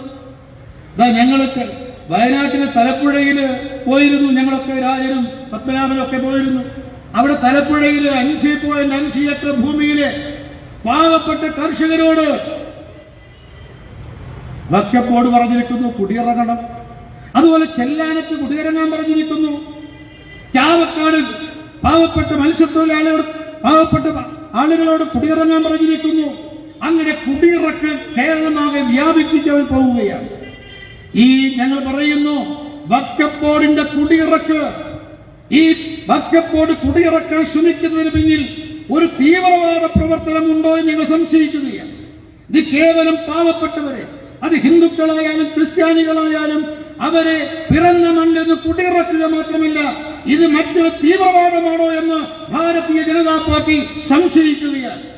ഈ വഖഫ് ബോർഡിനെ കൊണ്ട് പാവങ്ങളെ കുടിയിറപ്പിക്കാൻ നോട്ടീസ് കൊടുക്കാൻ അവർക്ക് ധൈര്യം നൽകിയത്, ഈ തീവ്രവാദ പ്രവർത്തനത്തിന് അവരെ പ്രാപ്തരാക്കി മാറ്റിയത് മാർക്സിസ്റ്റ് പാർട്ടിയും കോൺഗ്രസുമാണ്, കമ്മ്യൂണിസ്റ്റും കോൺഗ്രസുമാണ്.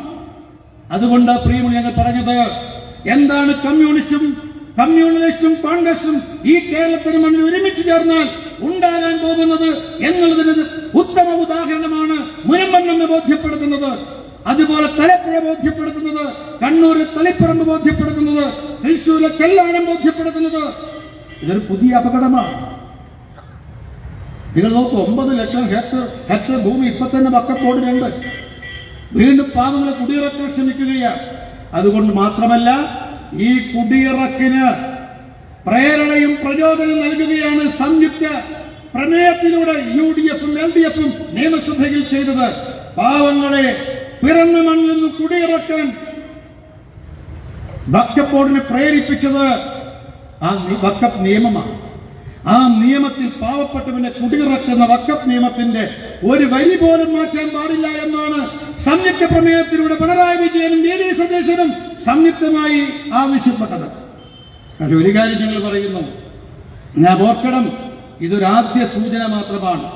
ഇവരെ ഈ മുക്കൂട്ട് മുന്നണി കേരളത്തിൽ പിറവിയെടുക്കുമ്പോൾ തന്നെ ഇതാണ് അപകടം. ഇന്ന് പാവപ്പെട്ട ഹിന്ദുക്കൾക്കെതിരായിട്ട് ക്രിസ്ത്യാനികൾക്കെതിരായിട്ടാണ് നീക്കമെങ്കിൽ ഞാൻ പറയുന്നു, നാളെ പാവപ്പെട്ട മുസ്ലിം സമുദായത്തിനെതിരായിട്ടും ഇവർ നീങ്ങുമെന്ന കാര്യം സംശയമില്ല. പക്ഷെ ഇപ്പോഴും ഹിന്ദുക്കൾക്കും ക്രിസ്ത്യാനികൾക്കും എതിരായിട്ടാണ്. ഇവരുടെ വിഭജനത്തിന്റെ രാഷ്ട്രീയമാണ് വഖഫ് ഈ കുടിയിറക്കിലൂടെ നടത്തുന്നത്. ഇത് തീവ്രവാദത്തിന്റെ രാഷ്ട്രീയമാണ്. അതിന് പ്രേരണയും പ്രചോദനവും നൽകുന്നത് കോൺഗ്രസും മാർക്സിസ്റ്റ് പാർട്ടിയുമാണ്. ഇത് ഭാവിയിൽ ഗുരുതരമായ ഭവിഷ്യത്തുണ്ടാക്കുന്നു. അതുകൊണ്ട് ഭാരതീയ ജനതാ പാർട്ടി ഒരു കാര്യം പറയാൻ ആഗ്രഹിക്കുന്നു, മുനമ്പത്തല്ല, ചെല്ലാനത്തല്ല, തലപ്പുഴയിലല്ല, ഈ കേരളത്തിന്റെ മണ്ണിൽ ഒരിടത്തും ഒരു കർഷകനെയും സ്വന്തം പിറന്ന മണ്ണിൽ നിന്ന് കുടിയിറക്കാൻ വഖഫ് ബോർഡിനെ BJP അനുവദിക്കില്ല എന്ന് വ്യക്തമായി പറയുകയാണ്. ഭാരതീയ ജനതാ പാർട്ടിയുടെ പ്രവർത്തകന്മാരുടെ സിരകളിലൂടെ രക്തമൊഴുകുന്ന കാലത്തോളം വഖഫ് ബോർഡിന് ഒരു കർഷകനെയും കേരളത്തിന്റെ മണ്ണിൽ നിന്ന് കുടിയിറക്കാൻ കഴിയില്ല എന്ന് വ്യക്തമായിട്ട് അവർ താക്കീത് നൽകുകയാണ്. വഖഫ് ബോർഡ് വരട്ടെ, പിണറായി വിജയനെയും VD സതീശനെയും കൂട്ടിക്കൊണ്ട് വരട്ടെ, നേരിടാൻ കർഷകരോടൊപ്പം, സാധാരണക്കാരോടൊപ്പം, മത്സ്യത്തൊഴിലാളികളോടൊപ്പം, പാവപ്പെട്ടവരോടൊപ്പം ഭാരതീയ ജനതാ പാർട്ടി ഉണ്ടാവും, ഭാരതീയ ജനതാ പാർട്ടി ഉണ്ടാവും. ഞങ്ങൾ പാവപ്പെട്ടവന്റെ രാഷ്ട്രീയമാണ്, സാധാരണക്കാരന്റെ രാഷ്ട്രീയമാണ്, അധ്വാനിക്കുന്നവന്റെ രാഷ്ട്രീയമാണ്. ഇവിടെ ജാതിയും മതവും ഞങ്ങൾക്കില്ല. അതുകൊണ്ട് ഏത് രാഷ്ട്രീയമാണ് പ്രിയമുള്ളവരെ കേരളത്തിന് അനുഗുണമായിട്ടുള്ളത്? അത് BJPയുടെ രാഷ്ട്രീയമാണ്. ആ രാഷ്ട്രീയം പ്രാവർത്തികമാക്കാനും സാക്ഷാത്കരിക്കാനും ലക്ഷ്യത്തിലെത്താനും വേണ്ടിയിട്ടാണ് 25 വർഷം മുമ്പ് KT ജയകൃഷ്ണൻ ബലിദാനിയായി മാറിയത്. കണ്ണൂരിൽ ജില്ലയിലും മാത്രമല്ല, കേരളത്തിലെ എല്ലാ ജില്ലകളിലും ധീരരായ ഉശിരന്മാരായ ആളുകൾ ബലിദാനികളായത് ഈ രാഷ്ട്രീയം മുറുകെ പിടിച്ചുകൊണ്ടാണ്. തന്റെ ജീവനേക്കാൾ പ്രിയതരമായ മഹത്തരമായ ആദർശത്തിന് വേണ്ടി, ആദർശത്തിന്റെ പൂർത്തീകരണത്തിന് വേണ്ടിയാണ് ഈ നൂറുകണക്കിന് ബലിദാനികള് ഈ കേരളത്തിൽ മുഴുവൻ തന്നെ ബലിദാനികളായത്. KT ജയകൃഷ്ണന്റെ ബലിദാനത്തിൽ BJP നടത്തുന്ന അനുസ്മരണത്തിൽ കേവലം ജയകൃഷ്ണനെ കുറിച്ച് മാത്രമല്ല, ആദർശത്തിന്റെ ബലിപീഠത്തിൽ ആഹുതി ചെയ്ത ധീരന്മാരായ ഉശിരന്മാരായിട്ടുള്ള എല്ലാ പോരാളികളുടെയും എല്ലാ ബലിദാനികളെയും ഞങ്ങൾ ഈ അവസരത്തിൽ അനുസ്മരിക്കുകയാണ്. അവരുടെ എല്ലാം ദീപ്തമായ ജ്വലിക്കുന്ന സ്മരണയ്ക്ക് മുന്നിൽ ഞങ്ങൾ ആദരാഞ്ജലി അർപ്പിക്കുന്നു. അവർ കുടിമാടത്തിലേക്ക് പോകുന്ന സമയത്ത് നമ്മെ ഏൽപ്പിച്ച ആദർശത്തിന്റെ തീപ്പന്തം, നമ്മുടെ വിജയ പതാക, അത് ലക്ഷ്യസ്ഥാനത്തേക്ക് എത്തിക്കുമെന്നുള്ള പ്രതിജ്ഞയാണ് പ്രിയമുള്ളവരെ ഇവിടെ നാം എടുക്കേണ്ടത്. അതുകൊണ്ട് ഞാൻ ഒന്നുകൂടി പറയുന്നു, ഭാരതീയ ജനതാ പാർട്ടി ഈ ബലിദാനത്തിലൂടെ തകർക്കാം തളർത്താമെന്ന് കരുതണ്ട. ഏതെങ്കിലും ചില ആളുകൾ അധികാരത്തിന്റെ അപ്പകക്ഷത്തിന് വേണ്ടി അപ്പുറവും ഇപ്പുറവും മാറിയാൽ ഈ പ്രസ്ഥാനം തകരുമെന്ന് ആരെങ്കിലും കരുതണ്ട. ഉശിരന്മാരായ ബലിദാനികൾ ജീവൻ നൽകി രക്തം നൽകി പടുത്തുയർത്തിയ പ്രസ്ഥാനം അതൊരിക്കലും കേരളത്തിന് നമ്മൾ തകരാൻ വേണ്ടി പോകുന്നില്ല. അതുകൊണ്ട് പ്രിയമുള്ളവരെ, ഈ ധീരരായ ബലിദാനികൾ ഉയർത്തിയ അവർ ധീരരായ ബലിദാനികളുടെ ജ്വലിക്കുന്ന സ്മരണ, അത് അതിന്റെ പ്രേരണയും പ്രചോദനവും ഉൾക്കൊണ്ടുകൊണ്ട് അവർ ഏതൊരു ലക്ഷ്യത്തിന് വേണ്ടിയാണോ ജീവൻ സമർപ്പിച്ചത് അത് പൂർത്തീകരിക്കുക എന്നുള്ളതാണ് നമ്മുടെ ചുമതല, നമ്മുടെ കടമ. ജയകൃഷ്ണനെ സംബന്ധിച്ച് നമുക്ക് ഉണങ്ങാത്ത മുറിവാണ്. ഒരിക്കലും ഉണങ്ങില്ല ആ മുറിവ്. ജയകൃഷ്ണന്റെ ബലിദാനം ഉണങ്ങാത്ത മുറിവാണെങ്കിൽ വറ്റാത്ത പ്രചോദനമാണ്. ഉണങ്ങാത്ത മുറിവും വറ്റാത്ത പ്രചോദനവുമാണ് പ്രിയമുള്ളവരെ.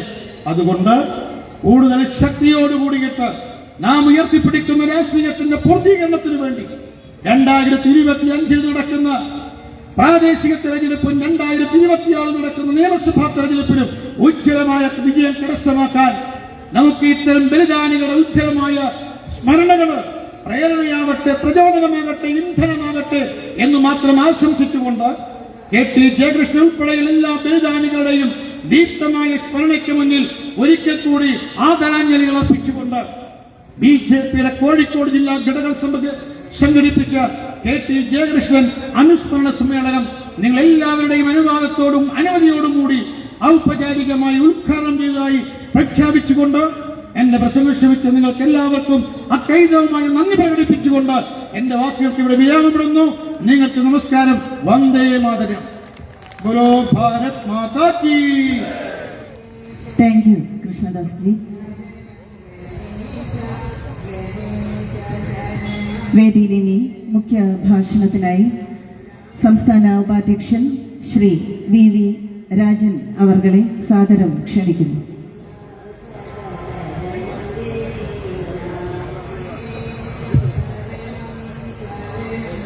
ഈ അനുസ്മരണ സമ്മേളനത്തിന്റെ അധ്യക്ഷൻ ശ്രീമാൻ VK സജീവൻ അവർ ഈ പൊതുസമ്മേളനം ഔപചാരികമായി ഉദ്ഘാടനം ചെയ്ത പാർട്ടിയുടെ ദേശീയ നിർവാഹക സമിതി അംഗവും മുൻ സംസ്ഥാന അധ്യക്ഷനുമായ ബഹുമാന്യനായ ശ്രീ PK കൃഷ്ണദാസ് അവർ, വേദിയിൽ ഉപവിഷ്ടരായ സംസ്ഥാന ഉപാധ്യക്ഷൻ ശ്രീമാൻ P രഘുനാഥ്, സംസ്ഥാന വക്താവ് അഡ്വക്കേറ്റ് ശ്രീ പത്മനാഭൻ, മഹിളാ മോർച്ചയുടെ സംസ്ഥാന ജനറൽ സെക്രട്ടറി ശ്രീമതി നവ്യ ഹരിദാസ് ഉൾപ്പെടെ ഈ വേദിയിൽ ഉപവിഷ്ടരായിട്ടുള്ള ബഹുമാന്യരായ നേതാക്കളെ, പ്രിയപ്പെട്ട സഹപ്രവർത്തക സഹോദരി സഹോദരന്മാരെ, നല്ലവരായ ഈ പ്രദേശത്തെ നാട്ടുകാരെ, നമസ്കാരം. നമ്മുടെ വേദിയിൽ എല്ലാവരും ഇരുന്നപ്പോഴും 10 കസേര ബാക്കിയുണ്ടായി. സംസ്ഥാന സമിതി അംഗങ്ങൾ ഉൾപ്പെടെ മേഖലാ ജില്ലാ നേതാക്കളൊക്കെ തന്നെ ഈ സദസ്സിലും അതുപോലെ തന്നെ മറ്റു ഭാഗത്തുമായിട്ട് നിൽക്കുകയാണ്. കസാര കിട്ടാത്തത് കൊണ്ട് അവർക്ക് ആർക്കും യാതൊരു അതിർത്തിയും ഉണ്ടായിട്ടില്ല എന്നുള്ളത് നമ്മൾ മനസ്സിലാക്കേണ്ടതാണ്. കസാര കിട്ടാത്ത ചില ആളുകളുടെ പ്രയാസങ്ങളൊക്കെ നമ്മൾ കഴിഞ്ഞ ദിവസം കണ്ടതാണ്. അവരിപ്പോൾ എന്തൊക്കെയോ ചെയ്തുകൊണ്ടിരിക്കുന്നുണ്ട്. ചിലർ അയാൾ ഒരാൾ ഇപ്പോൾ കഴിഞ്ഞ കുറച്ച് ദിവസമായിട്ട് അയാൾ പാണക്കാട്ട് തങ്ങളെ പോയി കണ്ടു. അപ്പോൾ കയ്യിലുണ്ടായിരുന്ന ചരട് മുഴുവൻ അഴിച്ചു മാറ്റി. അതിനുശേഷം ജിഫ്രി തങ്ങളെ പോയി കണ്ടു സമസ്തേൻ്റെ. അതിനുശേഷം പാകിസ്ഥാന്റെ പച്ചക്കൊടി എടുത്ത് വീശുന്നത് നമ്മൾ കണ്ടു. ഇനി ഒരു ചെറിയ ചടങ്ങും കൂടിയേ ഉള്ളൂ പൊന്നാനിയിൽ, അതുകൂടി കഴിഞ്ഞാൽ അത് പോകണം. ഞാനിത് ഭംഗ്യന്തരേണ സൂചിപ്പിച്ചതാണ്. 1999 ഡിസംബർ മാസം 1 നമ്മളെ സംബന്ധിച്ചിടത്തോളം ഒരിക്കലും മറക്കാൻ പറ്റാത്ത, പൊറുക്കാൻ പറ്റാത്ത ഒരു ദിവസമാണ്. അന്നാണ് നമ്മുടെ പ്രിയപ്പെട്ട യുവമോർച്ചയുടെ സംസ്ഥാന ഉപാധ്യക്ഷനായിരുന്ന, നമുക്കെല്ലാവർക്കും പ്രിയങ്കരനായിരുന്ന ശ്രീമാൻ KT ജയകൃഷ്ണൻ CPM നരാധമന്മാരുടെ കൊലക്കത്തിക്കിരയായി. നാം പഠിപ്പിച്ച പിഞ്ചു കുഞ്ഞുങ്ങളുടെ മുമ്പിൽ വെച്ച് ഒരധ്യാപകനെ ഇത്രയും ക്രൂരമായി പൈശാചികമായി കൊലപ്പെടുത്തിയത് ഇവിടെ ലോകത്തിലെ തന്നെ ആദ്യത്തെ സംഭവമാണെന്ന് ഇവിടെ സൂചിപ്പിച്ചു. പക്ഷേ ജയകൃഷ്ണന്റെ മരണം, ആ ധീര ബലിദാനം നമ്മുടെ പ്രസ്ഥാനത്തെ സംബന്ധിച്ചിടത്തോളം പ്രസ്ഥാനത്തിന്റെ വളർച്ചയ്ക്കും ഉയർച്ചയ്ക്കും അത് കാരണമായിരിക്കുക. ബഹുമാന്യനായ KT ജയകൃഷ്ണന്റെ ആ ജയകൃഷ്ണനെ, ജീവിച്ചിരിക്കുന്ന ജയകൃഷ്ണനേക്കാൾ ബലിദാനിയായ ജയകൃഷ്ണനെയാണ് CPM ഭയക്കുന്നത് എന്ന് ഇന്നിപ്പോ എല്ലാവർക്കും ബോധ്യമായിരിക്കും. CPM-നെ സംബന്ധിച്ചിടത്തോളം രാഷ്ട്രീയ എതിരാളികളെ വകവരുത്തുക എന്നുള്ളത് അവരുടെ ഒരു സ്ഥിരം ശൈലിയുടെ ഭാഗമാണ്.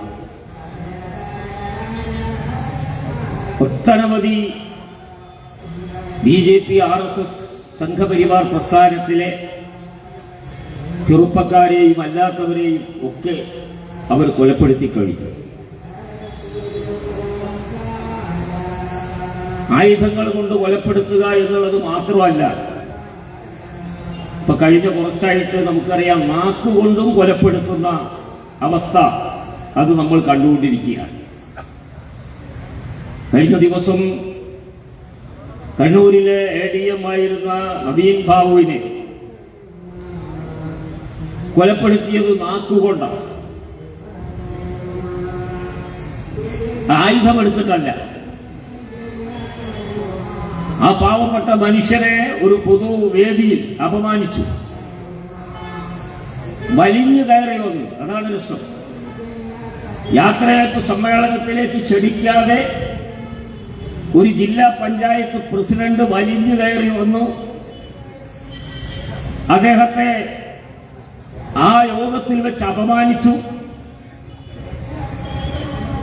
അതിനുശേഷം അദ്ദേഹം മരണപ്പെട്ട വാർത്തയാണ് നമ്മൾ കേട്ടത്. ഇന്നിപ്പോ പറഞ്ഞിരിക്കുന്നത്, നവീൻ ബാബുവിന്റെ ഭാര്യ പറയുന്നത് അദ്ദേഹത്തെ കൊലപ്പെടുത്തിയതാണെന്നാണ്.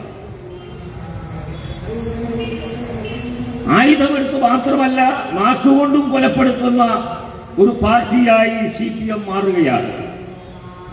നവീൻ ബാബുവിന്റെ ഭാര്യയുടെ ഈ ആരോപണത്തെ വളരെ ഗൗരവത്തോടുകൂടി കാണേണ്ടതാണ്.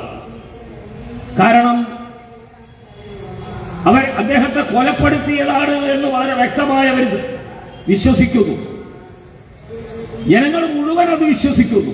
CPM ഒഴിച്ച് ബാക്കി എല്ലാവരും, CPM-ന്റെയും പത്തനംതിട്ട ജില്ലയിലുള്ള ആളുകൾ അത് വിശ്വസിക്കുന്നു. കാരണം അദ്ദേഹത്തെ കൊലപ്പെടുത്തിയതിനു ശേഷം കെട്ടിത്തൂക്കിയതാണെന്നാണ് അദ്ദേഹത്തിന്റെ കുടുംബം പറയുന്നത്, പ്രത്യേകിച്ച് അദ്ദേഹത്തിന്റെ ഭാര്യ പറയുന്നത്. കൃത്യമായ അന്വേഷണം നടത്താൻ തയ്യാറാകുന്നില്ല. അതുകൊണ്ടാണ് ഈ കൊലപാതകം CBI അന്വേഷിക്കണം എന്നാവശ്യപ്പെട്ടത്. അദ്ദേഹത്തിന്റെ കുടുംബം CBI അന്വേഷണം ആവശ്യപ്പെട്ടുകൊണ്ട് ബഹുമാനപ്പെട്ട കേരള ഹൈക്കോടതിയെ സമീപിച്ചിരിക്കുന്നു. പക്ഷേ CPM-ന്റെ സംസ്ഥാന സെക്രട്ടറി സൈദ്ധാന്തികനായ MA ഗോവിന്ദൻ അദ്ദേഹം പറഞ്ഞത് ഒരു CBI അന്വേഷണവും വേണ്ട, കേരളത്തിലെ പോലീസ് അന്വേഷിച്ചാൽ മതി എന്ന്. കാരണം CBI അന്വേഷിച്ചാൽ സത്യം പുറത്തു വരുമെന്ന ഭയം. അങ്ങനെ സത്യം പുറത്തു വന്നാൽ ഗോവിന്ദൻ വരെ അതിൽ ഉൾപ്പെട്ടു പോകുമോ എന്ന ഭയം. അതുകൊണ്ടാണ് CBI അന്വേഷിക്കണ്ട എന്ന് CPM പറയുന്നത്. ഒരു ജില്ലാ പഞ്ചായത്ത് പ്രസിഡന്റ് ഒരു ADM-നെ പരസ്യമായി വേദിയിൽ വെച്ച് അപമാനിക്കുക, കൈക്കൂലിക്കാരനാണ്, അഴിമതിക്കാരനാണ് എന്ന് പറഞ്ഞ് ആക്ഷേപിക്കുക, എന്നിട്ട് അയാളെ കൊലപ്പെടുത്തുക. ആ സ്ത്രീയുടെ പേര് നമുക്കറിയാം, ദിവ്യ. ഞാൻ പലപ്പോഴും പറഞ്ഞിട്ടുണ്ട്, ദിവ്യ എന്നുള്ള പേരിന് ആ സ്ത്രീ യോഗ്യതയില്ല ആ സ്ത്രീക്ക്. ആ പേരും അവർക്ക് ഇടേണ്ട പേര് കള്ളിയങ്ങാട്ട് നീലിയെന്നോ അങ്ങനെ എന്തെങ്കിലും പേരാണ് അവർക്ക് ഇടേണ്ടത്. കാരണം അതൊരു രക്തം കുടിക്കുന്ന ഡ്രാക്കുളയെ പോലെയുള്ള ഒരു സാധനമാണ്. എന്നിട്ട് ജാമ്യാപേക്ഷയിൽ കോടതിയിൽ പറഞ്ഞെന്താ അറിയോ, എനിക്ക് 10ാം ക്ലാസ്സിൽ പഠിക്കുന്ന ഒരു കുട്ടിയുണ്ട്, വയസ്സായിട്ടുള്ള അച്ഛനുണ്ട്, അവരെ നോക്കാൻ ആരുമില്ല. അത് പ്രസംഗിക്കുന്നതിന് മുമ്പ് ഓർക്കണ്ടേ അക്കാര്യം? ഇങ്ങനെ 10ാം ക്ലാസ്സിൽ പഠിക്കുന്ന ഒരു കുട്ടിയുണ്ട്, പക്ഷെ പ്രസംഗിക്കുന്നതിന് മുമ്പ് അത് ഓർത്തില്ല. പ്രസംഗിച്ചതിന് ശേഷം അയാളെ കൊലപ്പെടുത്തിയതിനു ശേഷം കോടതിയിൽ ജാമ്യാപേക്ഷ കൊടുത്തപ്പോൾ പറയാണ്, ഈ 10ാം ക്ലാസ്സിൽ പഠിക്കുന്ന കുട്ടിയുണ്ട്, മാത്രമല്ല എനിക്ക് പ്രായമായിട്ടുള്ള അച്ഛനുണ്ട്. ഞാൻ ചോദിക്കട്ടെ, നവീൻ ബാബുവിന് 2 പെൺമക്കളുണ്ട്, നമ്മൾ ഓർക്കണ്ടേ? അകാലത്തിൽ അച്ഛന്റെ അന്ത്യകർമ്മം ചെയ്യേണ്ടി വന്ന തന്റെ തോളത്തൊരു മൺകുടുക്കയുമായി, ആ കുടുക്കയിൽ വെള്ളവുമായി ആ അച്ഛന്റെ ചിതയ്ക്ക് ബലം വെക്കുന്ന ആ കുട്ടിക്ക് നീതി വേണ്ടേ? ആ കുട്ടിക്ക് നീതി വേണ്ടേ? അതെന്താ CPM ഓർക്കാതെ പോയത്? എന്നിട്ട് പറയുന്നു, ജില്ലാ പഞ്ചായത്ത് പ്രസിഡന്റിന് 10ാം ക്ലാസ്സിൽ പഠിക്കുന്ന മകളുണ്ട്. നവീൻ ബാബുവിന് ഉണ്ടായിരുന്നു 2 പെൺമക്കൾ എന്നുള്ളത് നിങ്ങൾ എന്താ ഓർക്കാതെ പോയത്? അദ്ദേഹത്തിന് ഒരു കുടുംബം ഉണ്ടായിരുന്നു എന്ന് നിങ്ങൾ എന്താ ഓർക്കാതെ പോയത്? അതുകൊണ്ട് CPM-നെ സംബന്ധിച്ചിടത്തോളം CPM അക്രമത്തിന്റെ പാത വിശ്വസിക്കുന്ന, അക്രമത്തിന്റെ ശൈലി സ്വീകരിക്കുന്ന, എതിരാളികളെ കൊലപ്പെടുത്തുന്ന ഒരു രാഷ്ട്രീയ പ്രസ്ഥാനമാണ് എന്ന് തെളിഞ്ഞു കഴിഞ്ഞിരിക്കുക. ആ പാർട്ടിയുടെ നയം അത് തന്നെയാണ്. നേരത്തെ കഴിഞ്ഞ തെരഞ്ഞെടുപ്പ് കഴിഞ്ഞപ്പോ CPM-ന്റെ നേതാക്കൾ പറഞ്ഞു, എന്താ പറഞ്ഞെന്നാണ്, ഇടതില്ലെങ്കിൽ ഇന്ത്യയില്ല, ഇടതില്ലെങ്കിൽ ഇന്ത്യയില്ല. തെരഞ്ഞെടുപ്പ് കഴിഞ്ഞപ്പോ തെളിയിച്ചു, ഇടതില്ലെങ്കിൽ ഇന്ത്യയുണ്ട്, പക്ഷെ ബോംബില്ലെങ്കിൽ CPM ഇല്ല എന്നുള്ളതാണ് യാഥാർത്ഥ്യം. ഇതാണ് അവസ്ഥ. ആയുധമെടുത്ത് അത് നാക്കായാലും ശരി, കഠാരയോ ബോംബോ വടിവാളോ എന്തായാലും ശരി, അതെടുത്ത് എതിരാളികളെ ഉന്മൂലനം ചെയ്യുക എന്ന സിദ്ധാന്തമാണ് CPM സ്വീകരിച്ചിട്ടുള്ളത്. അതുകൊണ്ട് തന്നെയാണ് ആ പാർട്ടി ഉപ്പുവെച്ച കലം പോലെ ഓരോ ദിവസവും ഇല്ലാതായിക്കൊണ്ടിരിക്കുന്നത് എന്ന് നമ്മൾ മനസ്സിലാക്കണം. ഇന്ന് അതിന്റെ പതനം ഏതാണ്ട് പൂർത്തിയാകാൻ വേണ്ടി പോവുകയാണ്. കുറച്ചു കാലം കൂടി കഴിയുമ്പോൾ അതിന്റെ പതനം പൂർത്തിയാവും. CPM-ന് ഇനി ഇന്ത്യൻ രാഷ്ട്രീയത്തിൽ പിടിച്ചു നിൽക്കാൻ സാധിക്കില്ല. കാരണം എല്ലാ സംസ്ഥാനങ്ങളിലും ആ പാർട്ടി നേരറ്റ് പോകുന്ന കാഴ്ചയാണ് നമ്മൾ കാണുന്നത്.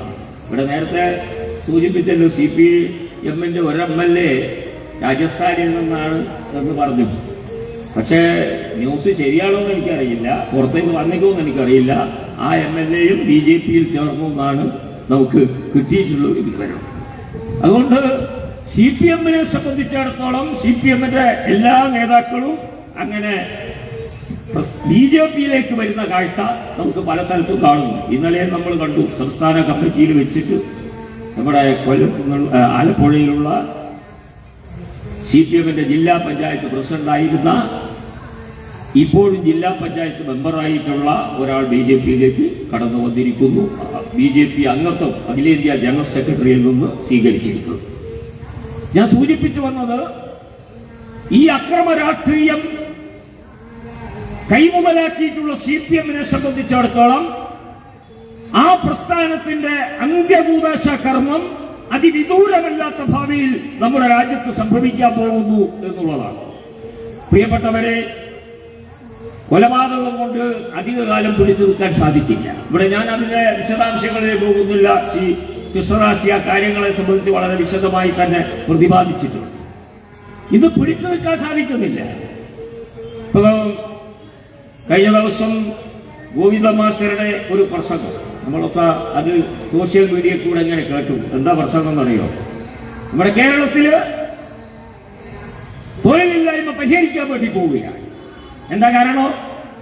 പിണറായി വിജയനും അതുപോലെ തന്നെ CPM-ന്റെ നേതാക്കളും മന്ത്രിമാരും ഒക്കെ തന്നെ വിദേശങ്ങളിൽ യാത്ര ചെയ്തുകൊണ്ട് ഒട്ടനവധി ആളുകളെ നമ്മുടെ കേരളത്തിലേക്ക് ക്ഷണിച്ചിരിക്കുന്നു. അവരൊക്കെ വരാൻ വേണ്ടി പോകുന്നു. അങ്ങനെ വന്നാൽ ഏതാണ്ട് 35 ലക്ഷം ആളുകൾക്ക് കേരളത്തിൽ തൊഴിൽ കിട്ടുമെന്നാണ്. പിന്നെ പറയുന്നത് കുടുംബശ്രീക്കാർ ഉണ്ടാക്കുന്ന ഉൽപ്പന്നങ്ങളൊക്കെ വേഗം വിറ്റു തീരുന്ന. എന്താ കാരണം? എല്ലാവർക്കും ജോലിയായാൽ അവരുടെയൊക്കെ കയ്യിൽ ഇഷ്ടം പോലെ പണം ഉണ്ടാവും. ആ പണം ഉണ്ടായാലോ വാങ്ങൽ ശേഷി കൂടും. അപ്പോഴോ കുടുംബശ്രീക്കാര് അവരുടെ ഉൽപ്പന്നങ്ങൾ വളരെ വേഗത്തിൽ വിറ്റു തീരും. ഒരു സൈദ്ധാന്തികനായിട്ട് പറയുന്നത് നിങ്ങൾ ആലോചിച്ച് നോക്കണം, ഈ കമ്മ്യൂണിസ്റ്റ് പാർട്ടിന്റെ. എന്നിട്ട് ഇത് കേട്ടിട്ട് വേദിയിൽ ഇങ്ങനെ ഇരിക്കുന്ന നമ്മുടെ സദസ്സിലിരിക്കുന്ന സഖാക്കളുണ്ടല്ലോ, അവര് തലയ്ക്ക് കൈയും കൊടുത്തിരിക്കുക ഇയാളെ പ്രസംഗം കേട്ടിട്ട്. അപ്പൊ അയാൾ എന്താ പറഞ്ഞെന്നറിയോ നിങ്ങള്? എന്താ കൈയടിക്കാത്തത്? ആർക്കും തലേ കയറിയിട്ടില്ല. ഈറ്റാം വിവരക്കേട് പറഞ്ഞാൽ സാധാരണ സഖാക്കളെ തലേ കയറുവോ? ഞാൻ ചോദിക്കട്ടെ, ഇത് വിവരക്കേടല്ലേ ഈ പറയുന്നത്? ഇയാൾ എന്തൊക്കെയാ പറഞ്ഞത്? ഒരു വർഷം പറഞ്ഞു 39 ട്രെയിൻ കാസർകോട്ട് നിന്ന് തിരുവനന്തപുരത്തേക്ക്, 39 ട്രെയിൻ തിരുവനന്തപുരത്ത് നിന്ന് കാസർകോട്ടേക്ക്. കുടുംബശ്രീക്കാര് ഉണ്ടാക്കുന്ന നെയ്യപ്പവും ഉണ്ണിയപ്പവും രാവിലെ അതിൽ കയറിയാൽ ഉച്ചയാവുമ്പോഴേക്ക് വിറ്റ് തീർന്ന് വൈകുന്നേരം ആവുമ്പോഴേക്ക് വീട്ടു പോവാൻ. സംസ്ഥാന സെക്രട്ടറിയാ, സൈദ്ധാന്തികനാ ഇയാളെ ഈ പറയുന്നത്. നിങ്ങളൊന്ന് ആലോചിച്ച് നോക്കൂ. ഞാൻ സൂചിപ്പിക്കുന്ന സുഹൃത്തുക്കളെ, ആശയപരമായ പാപ്പരത്വം CPM-നെ നേരിട്ടുകൊണ്ടിരിക്കുന്നു എന്നുള്ളതാണ്. ആശയപരമായ ഒരു പോരാട്ടവും നടത്താൻ CPM-ന് സാധിക്കാത്ത അവസ്ഥ വന്നിരിക്കുന്നു. കൊലപാതകവും കൊള്ളിവെപ്പും ഒന്നും മാത്രമൊന്നുമല്ല, ഓരോ കാര്യങ്ങളും.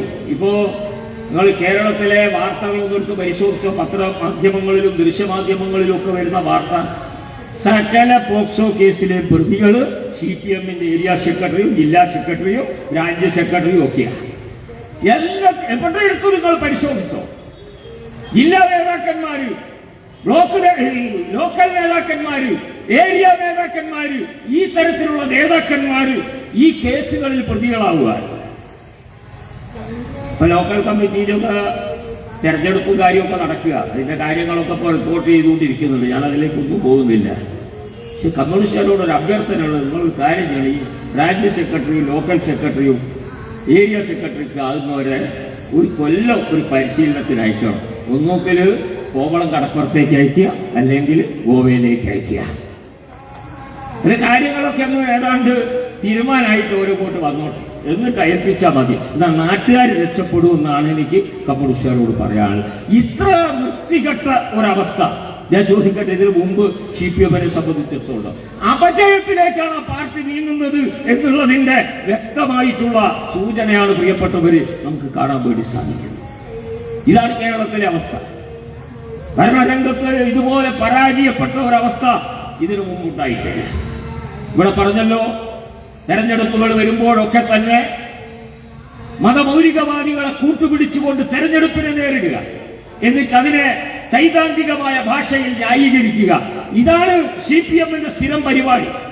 നോക്കൂ നിങ്ങൾ, തെരഞ്ഞെടുപ്പുകളിൽ അവര് ജമാഅത്തെ ഇസ്ലാമിയെ കൂട്ടുപിടിക്കുന്നു, പോപ്പുലർ ഫ്രണ്ടിനെ കൂട്ടുപിടിക്കുന്നു, SDPI-യെ കൂട്ടുപിടിക്കുന്നു. ഈ മതമൗലികവാദ ശക്തികൾ, ഈ രാജ്യദ്രോഹ ശക്തികൾ, അവരെ കൂട്ടുകൂട്ടുന്നതിന് രണ്ട് മുന്നണി കേരളത്തിൽ മത്സരിക്കുക. ഇവരല്ലേ ഈ കേരളത്തിൽ ഈ തരത്തിലുള്ള ദുരിതം വരുത്തി വെച്ചിട്ടുള്ളത്? എങ്ങനെയാണ് ഇപ്പൊ ഈ മുനമ്പോ അതുപോലെ തന്നെ ഈ വഖഫും ഒക്കെ ഉണ്ടായിട്ടുള്ളത്? വെറുതെ ഉണ്ടായതാണോ? ഇവരെ അനാവശ്യമായി പീഡിപ്പിച്ചതിന്റെ ഫലമാണ്. കേരളത്തില് വഖഫ് ബോർഡ് ഉന്നയിക്കുന്നതായ അവരുടെ ഭൂമിയെ സംബന്ധിച്ചുള്ള കാര്യങ്ങൾ, പാവപ്പെട്ടവന്റെ ഭൂമിയൊക്കെ ഞങ്ങളേതാണെന്നാ, വഖഫാണെന്നാ പറയുന്നത്. ഞാൻ ചോദിക്കട്ടെ, ഈ കേരളത്തിലെ വഖഫ് ബോർഡ് പിരിച്ചുവിടണമെന്നാ ഭാരതീയ ജനതാ പാർട്ടി പറയാൻ ആഗ്രഹിക്കുന്നത്? കാരണം ഇന്ന് ശ്രീവന്ദനാൻ പറഞ്ഞു, ആന്ധ്രാപ്രദേശിലെ വഖഫ് ബോർഡ് പിരിച്ചുവിട്ടിരിക്കുന്നു. കാരണം അതുപോലെ തന്നെ ഈ കേരളത്തിലേതും പിരിച്ചുവിടണം. ജനങ്ങൾക്ക് ഭീതിയില്ലാതെ അവരുടെ വീടുകളിൽ കിടന്നുറങ്ങാൻ സാധിക്കണം. എല്ലാത്തിനും അവകാശവാദം ഉന്നയിക്കുക. ആരാണ് ഇവർക്ക് ഇതിന് വളം വെച്ചു കൊടുത്തത്? ഈ CPM-ഉം കോൺഗ്രസും അല്ലേ ഇതിന് വളം വെച്ചു കൊടുത്തത്? ഇന്ത്യയിൽ ഏതെങ്കിലും ഒരു നിയമസഭയിൽ ഈ വഖഫിന് അനുകൂലമായി ഒരു പ്രമേയം പാസാക്കിയിട്ടുണ്ടോ? പ്രിയപ്പെട്ടവരെ, ഈ ഇടതനും വലതനും ഒന്നിച്ചിരിക്കുന്ന കേരളത്തിന്റെ നിയമസഭ മാത്രമാണ് വഖഫിന് അനുകൂലമായി പ്രമേയം പാസാക്കിയിട്ടുള്ള പാർട്ടി. നാട്ടിൽ വേറെ ഒരു നിയമസഭയിലും പാസാക്കിയിട്ടില്ല. കേരളത്തിലെ നിയമസഭയ്ക്ക് ഉള്ള ഒരു പ്രത്യേകതയാണ്, ഏത് കാര്യത്തിനും ഒരു പ്രമേയം ഒരു പാസാക്കും. അത് ആവശ്യമുള്ളതാണെങ്കിൽ ശരി, ആവശ്യമില്ലാത്ത ആണെങ്കിൽ ശരി. മകനീയ വിട്ടായിക്കളെന്ന് പറഞ്ഞ് പ്രമേയം പാസാക്കി ഒരാൾ. ശ്രീരാമജന്മഭൂമിയിൽ ക്ഷേത്രം പണിയാൻ പാടില്ല എന്ന് പറഞ്ഞുകൊണ്ട് പ്രമേയം പാസാക്കിയവരായി വരും. പൗരത്വ ഭേദഗതി നിയമം നടപ്പാക്കാൻ പാടില്ല എന്ന് പറഞ്ഞ് പ്രമേയം പാസാക്കിയവരായി വരും. ഞാൻ ചോദിക്കട്ടെ, ഈ പാർട്ടി ഈ നാട്ടിലെ സാധാരണക്കാരനെ കുറിച്ച് എന്താ ചിന്തിക്കാത്തത്? ആരുടെ ഭൂമിയും നാളെ വഖഫാവാം. എല്ലാവരുടെ ഭൂമിയും വഖഫാവുന്ന ഒരവസ്ഥ വരുമ്പോഴേ നിങ്ങൾ പഠിക്കൂ. പിണറായി വിജയന്റെ വീടും ഗോവിന്ദ മാഷ വീടും ഒക്കെ വഖഫ് ഭൂമിയാണെന്ന് പറയുമ്പോഴേ നിങ്ങൾ പഠിക്കൂ. പെല്ലത്തിന് അവർ കൈവച്ചിരിക്കുന്നു. വേളാങ്കണ്ണി വഖഫാണ്, ശബരിമല വഖഫാവോ, ഗുരുവായൂർ വഖഫാവോ ഒന്നും ഇപ്പൊ പറയാൻ പറ്റില്ല. അതാണ് അവസ്ഥ. ഇവിടെ ശ്രീകണ്ഠേശ്വരവും അതുപോലെ തന്നെ ബാക്കിയുള്ള ക്ഷേത്രങ്ങളും ഒക്കെ വഖഫ് ഭൂമിയാവോ, കളിക്ഷേത്രം വഖഫ് ഭൂമിയാവോ നമുക്ക് പറയാൻ പറ്റില്ല. കാരണം അങ്ങനെ പറഞ്ഞു കഴിഞ്ഞാൽ കുടുങ്ങി.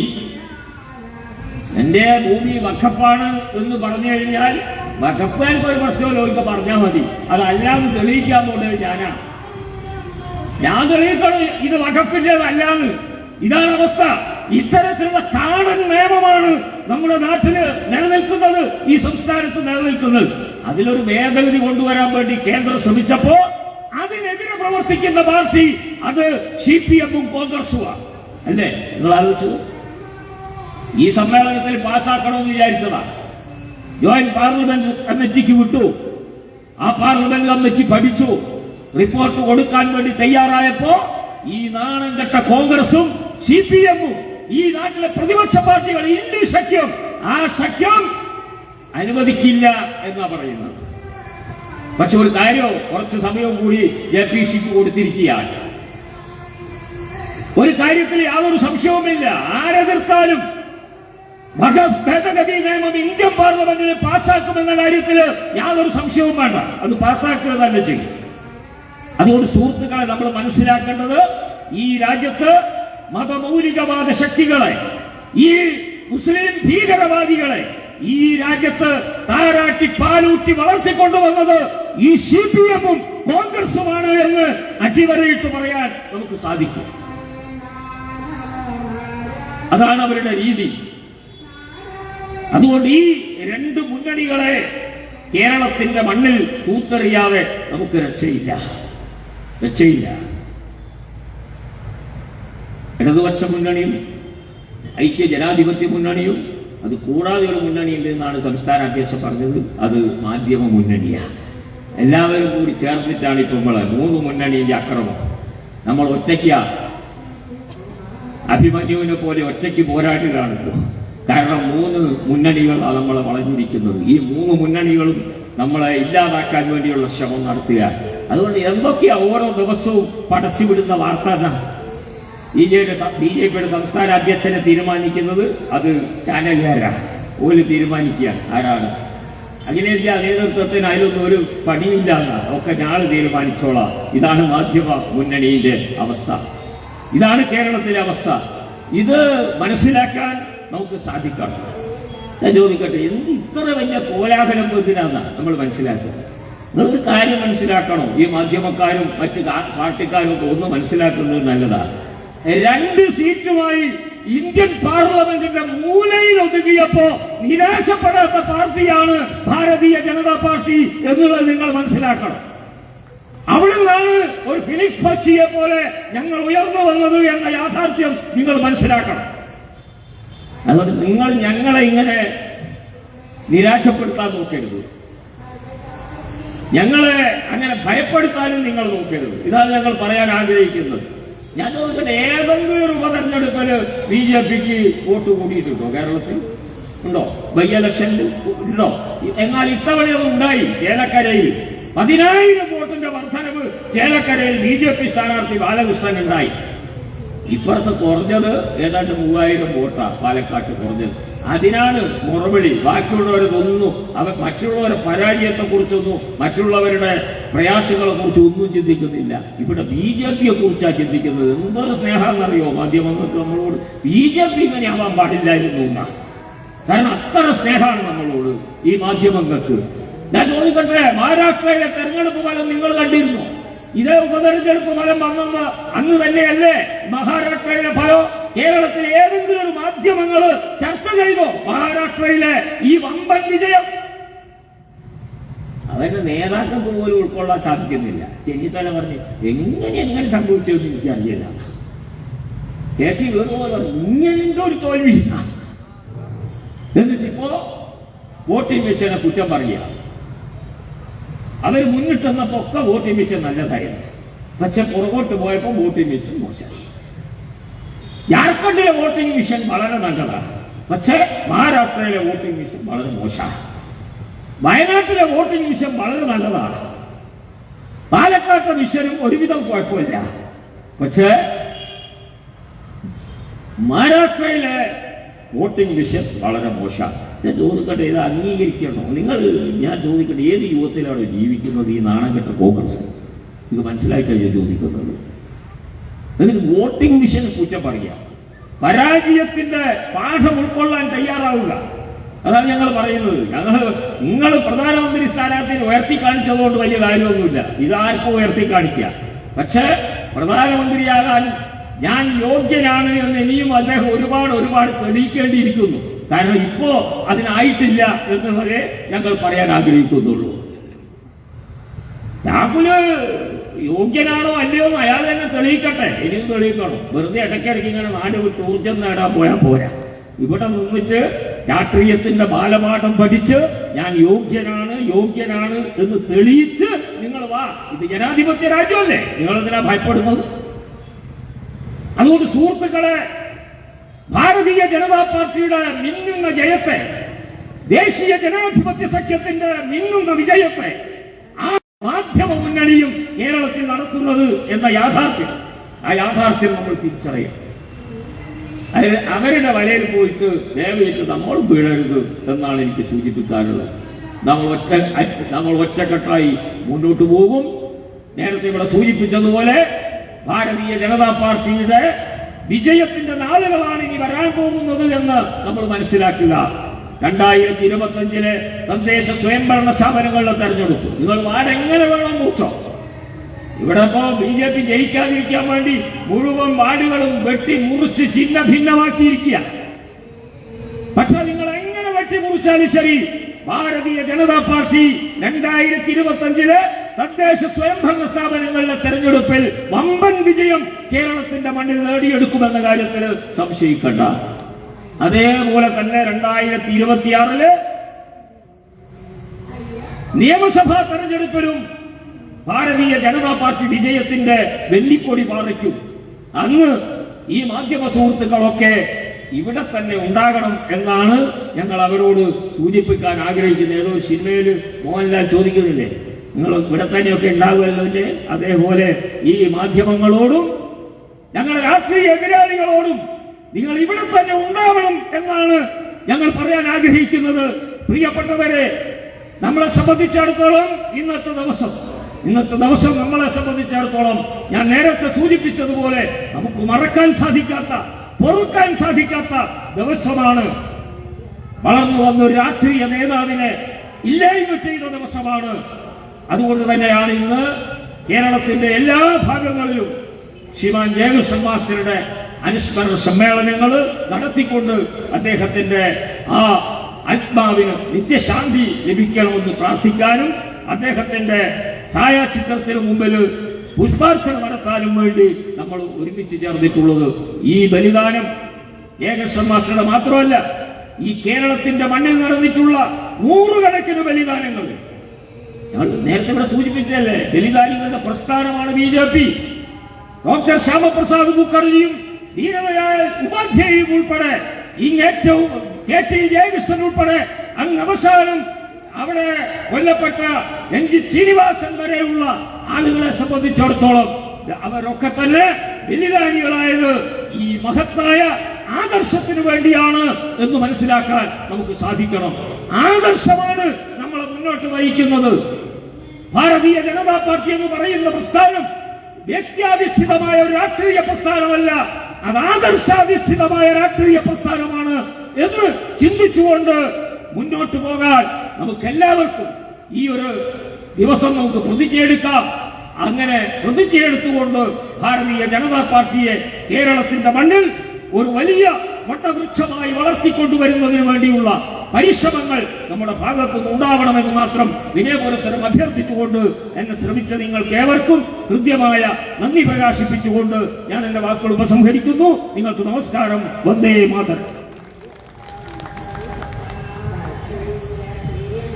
രണ്ട് പരിപാടികളെ കുറിച്ചിട്ടുള്ള സൂചനയാണ്. നാളെ വൈകുന്നേരം ഇതേ സ്ഥലത്ത് ഹിന്ദു ഐക്യവേദിയുടെ നേതൃത്വത്തിൽ വഖഫ് കരിനിയമം റദ്ദ് ചെയ്യുക എന്നുള്ള മുദ്രാവാക്യം ഉയർത്തിപ്പിടിച്ചുകൊണ്ട് ഒരു വലിയ പൊതുസമ്മേളനം നടക്കുന്നു. അതിൽ വത്സൻ തില്ലങ്കേരിയും PC ജോർജും പങ്കെടുക്കുന്നുണ്ട്. മുഴുവൻ ആളുകളും അതിൽ പങ്കാളികളാവണമെന്ന് അഭ്യർത്ഥിക്കുകയാണ്. മറ്റൊന്ന് ഡിസംബർ 5-ാം തീയതി ബംഗ്ലാദേശ് മതന്യൂനപക്ഷ ഐക്യദാർഢ്യ സംഗമമാണ്. രാജ്യത്തുടനീളം നടക്കുന്ന പരിപാടിയാണ്. അതിന് പ്രാധാന്യം നമുക്ക് എല്ലാവർക്കും അറിയാം. ഡിസംബർ 5-ാം തീയതി വ്യാഴാഴ്ച വൈകിട്ട് 5 മണിക്ക് മുതലക്കുളത്ത് നടക്കുന്ന ആ വൻ ഐക്യദാർഢ്യ സമ്മേളനത്തിൽ എല്ലാവരും പങ്കെടുക്കണമെന്ന് അഭ്യർത്ഥിക്കുകയാണ്. ഈ പരിപാടിക്ക് നന്ദി പ്രകാശിപ്പിക്കുന്നതിനായി യുവമോർച്ചയുടെ ജില്ലാ ജനറൽ സെക്രട്ടറി അതിൽ പെരുവട്ടൂരിനെ ക്ഷണിക്കുന്നു.